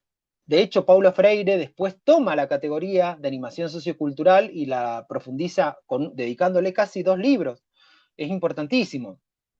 Pero están a la par, o sea, vos tenés que pensar que estas categorías surjan en el marco del pensamiento, no se condicen con que surjan en la realidad. En la realidad ya existían, existen y se van retroalimentando continuamente. El aporte teórico lo que nos permite es establecer un proceso de mediación epistemológico, ¿bien? Que nos permita referenciarlo. Yo, en lo personal, entiendo de que la herencia de ese planteo vinculado al recreacionismo, a la herencia vinculada a la recreación educativa y a la animación sociocultural, son bastante acotadas para referir la práctica educativa hoy en día en los procesos, porque yo entiendo que primeramente no existen los ideales universales, es imposible encontrar el límite de una y otra, porque cualquier práctica vincular es educativa, amigos y amigas. Este sería el spoiler del final de este módulo. El solo hecho de existir ya nos educa, el solo hecho de que otra mirada nos registre y nos refleje ya nos educa, ya nos da información en torno a eso. Entonces, es complejo, ¿viste? La respuesta, Marce, me animaría a decirte que me la podrías dar vos en el tercer encuentro y a partir del trayecto que vamos a ir haciendo, que vos nos expliques cómo podemos ordenar esa jugada. ¿Te parece? Sí, Gonzalo. sí. Yo te acompaño igual, Me pongo a leer vamos a más. estar juntos. Me ¿Sí? pongo a leer No, más. me encanta, yo te acompaño. Sí, Andrea. Y para la clase que viene también capaz que se puede sumar esta idea de que también al mismo tiempo está la profesionalización, como decía Marcelo, porque por un lado está cómo se entrelazan estas prácticas y también en sí el recreólogo y el animador sociocultural, cómo esa emergencia de esa profesión también se va situando en el tiempo. ¿No? Entonces, Exactamente. primero pensándolo como una categoría, como ese saber que se va construyendo y después hace el ejercicio de la animación sociocultural o de la educación popular o de la pedagogía social, que desde mi punto de vista también creo que llega un lugar en donde todo se cruza, ¿no? En la cancha, Exactamente. con los chicos, en el aula. Sí, totalmente. Y ni hablar cuando consideramos que el proceso educativo hay como un pensamiento hegemónico vinculado a que leer es aburrido y pasarlo por el cuerpo es transformador. No sabemos por qué, es como si dijéramos, no, solamente el conocimiento vivencial es lo que transforma, y es real que el conocimiento vivencial transforma y genera otra posibilidad, más también es real que hay que leer. O sea, es tan simple porque es parte de los elementos con los cuales configuramos el saber. Bien, entonces es un análisis interesante. Quería avanzar un poquito para poder cerrar con esto, el aporte de Boaventura de Sousa, porque es el sobre el cual vamos a estar trabajando. Boaventura de Sousa y su colectivo de investigadores parten de pensar que qué pasó con que todo eso que la modernidad supuestamente iba a traernos, no pasó. Supuestamente la modernidad implicaba que la sociedad europea se liberara del yugo oscuro del feudalismo, bien, y de los reinados, para que librara y a nivel universal se viviera en libertad, en democracia y en igualdad. Entonces Boaventura de Sousa dice allá por el 2003, ¿qué pasó? Que a más de 300 años no vivimos en libertad del todo, no vivimos en igualdad del todo y no vivimos en fraternidad, ni nos hemos desarrollado. O los desarrollos que se han sucedido en el mundo han sido desarrollos que han sido apropiados de manera distinta. ¿Bien? ¿Por qué? Porque como no somos iguales, no todos somos millonarios, pero sí hay personas que son profundamente millonarias. Entonces, ¿qué pasó con ese proceso de igualdad? Bien, lo que hace Boaventura de Sousa es, a partir de esa pregunta, posibilita dos estrategias.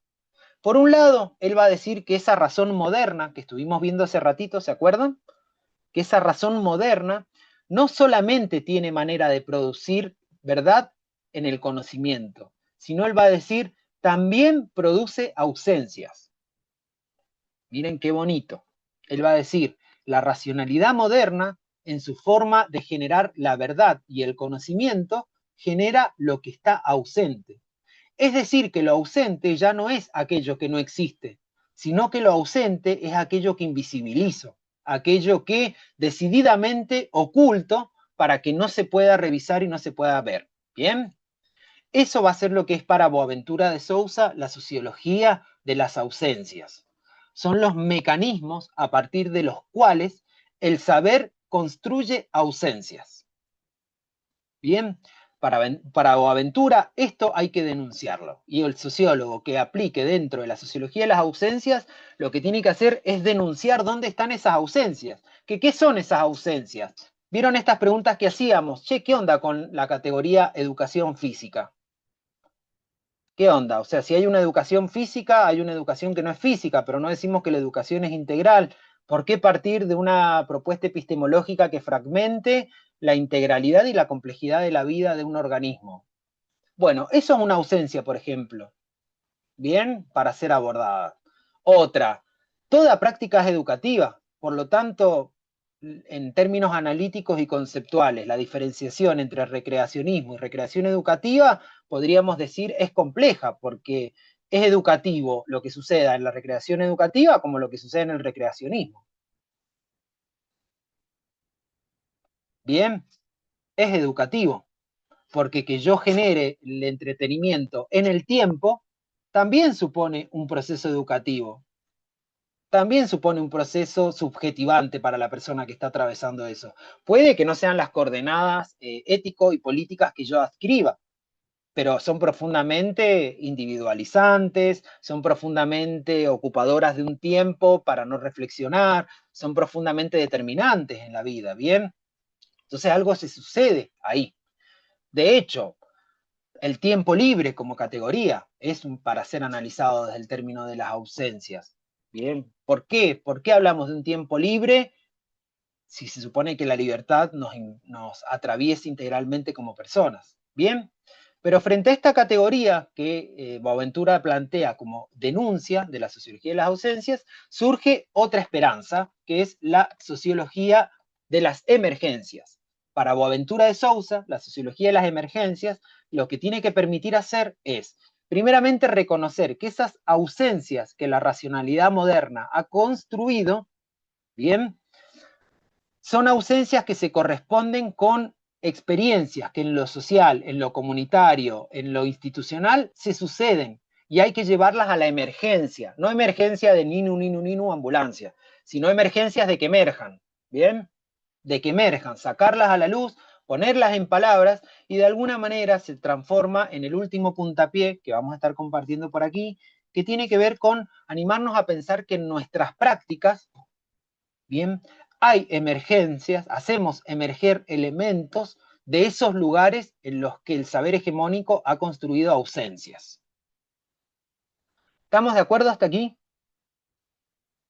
Bueno, les agradezco un montón la posibilidad de este acuerdo. Hemos trabajado un montonazo de contenidos, ¿sí? Sépanlo. Le pido 1000 disculpas a la profe, pero hemos laburado un montonazo.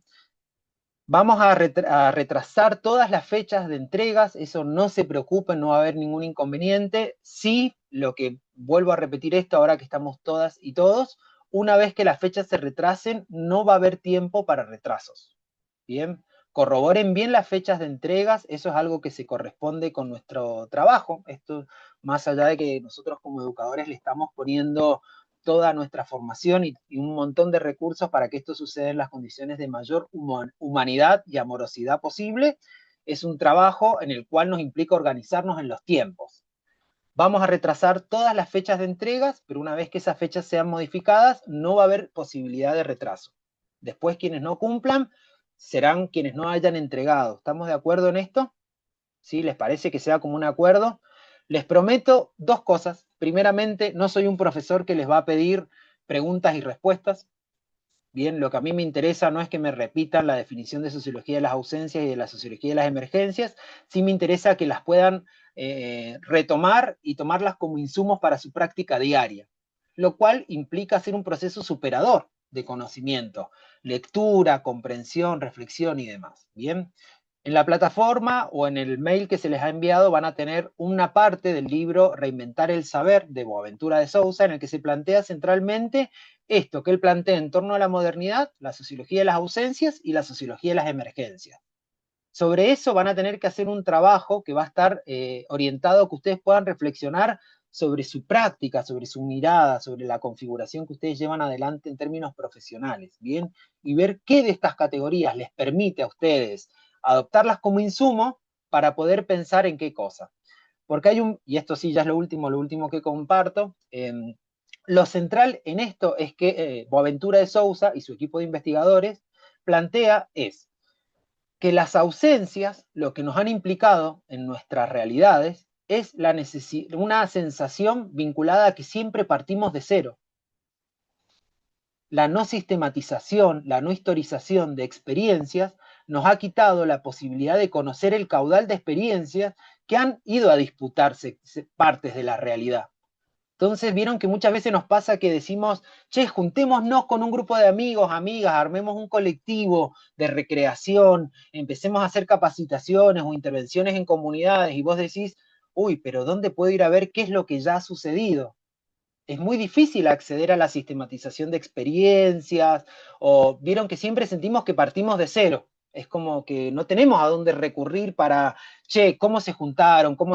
¿Cada cuánto siguen las capacidades? Podemos tener esos vínculos de las personas que hemos configurado determinadas colectividades y grupalidades. Pero en el saber popular y en el saber que apunta a modificar la realidad en la que vivimos, es como que hay una ausencia de experiencias a las cuales ir para poder pensarnos para el futuro. Entonces, se nos achicó el pasado se nos constriñó el pasado para dejarnos en un presente sin referencias hacia un pasado para pensar un futuro que todavía no sabemos cuándo viene. Entonces, es imposible que la subjetividad de cualquier persona pueda asumir la necesaria responsabilización de decir, cambiemos la realidad. Si no sabemos de dónde venimos, estamos en un presente que por momento parece eterno, y un futuro que se nos plantea como un ideal, el cual, no sé, cuando pensamos en futuro pensamos en autos voladores, patinetas voladoras y zapatillas que se inflan solas, y está lejos el futuro de ser eso.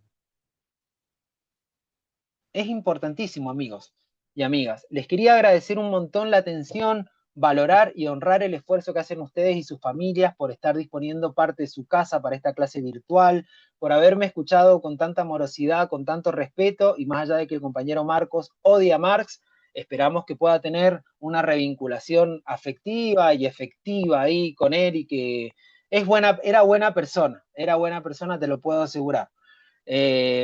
Así que, de hecho, era tan buena persona que los amigos lo mantuvieron hasta que murió, así que era muy buena persona, imaginémonos eso, ¿sí?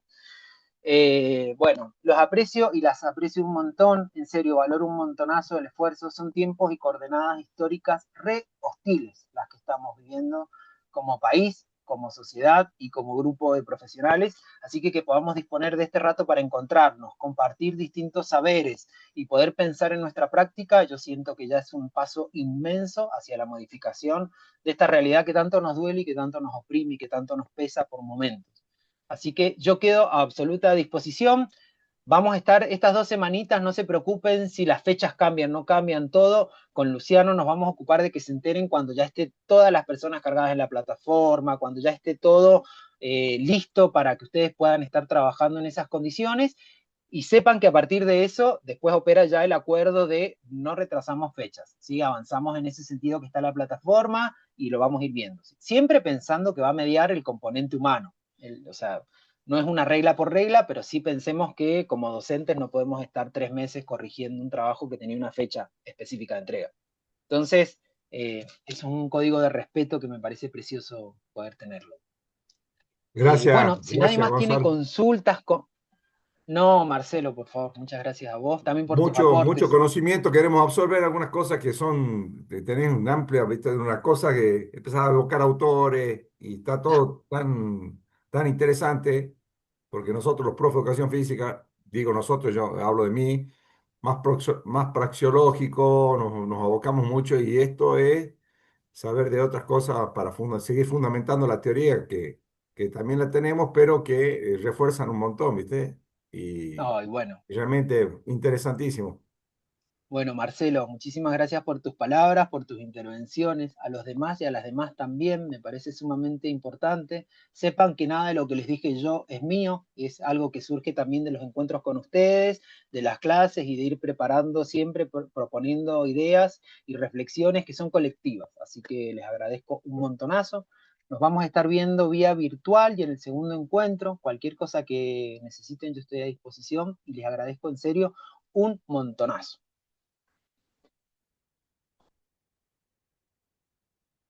Que tengan hermoso fin de semana largo. Descansen, descansen, descansen.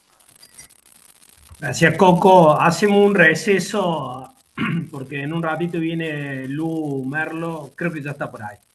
Así se pueden desconectar y se conectan de nuevo en el link de metodología y la investigación. Gracias, Coco. De nada, Luciano. Lucía, querías que habláramos un poquito, ¿no? Sí, porque pensé que no estaba Luciano, pero ahora que está, capaz que me tenías como que pasar la anfitrionidad, sería, no sé cómo es, pero creo que ahora está el por ahí me ayuda a él. No sé si Lucho te es que ya lo que no sé es cómo se hace eso en el otro link. Eso es lo que era mi duda. Si teníamos que quedarnos acá o en el link que mandaste. Salgamos y te habilito en el otro link, Lu. Dale, bueno, perdón, Gonzalo. No, por favor, Lucía, muchas gracias y disculpas por la demora, Lu. Muchas gracias. No hay problema, no hay problema. Dale, bueno. Nos vemos, chao, chao.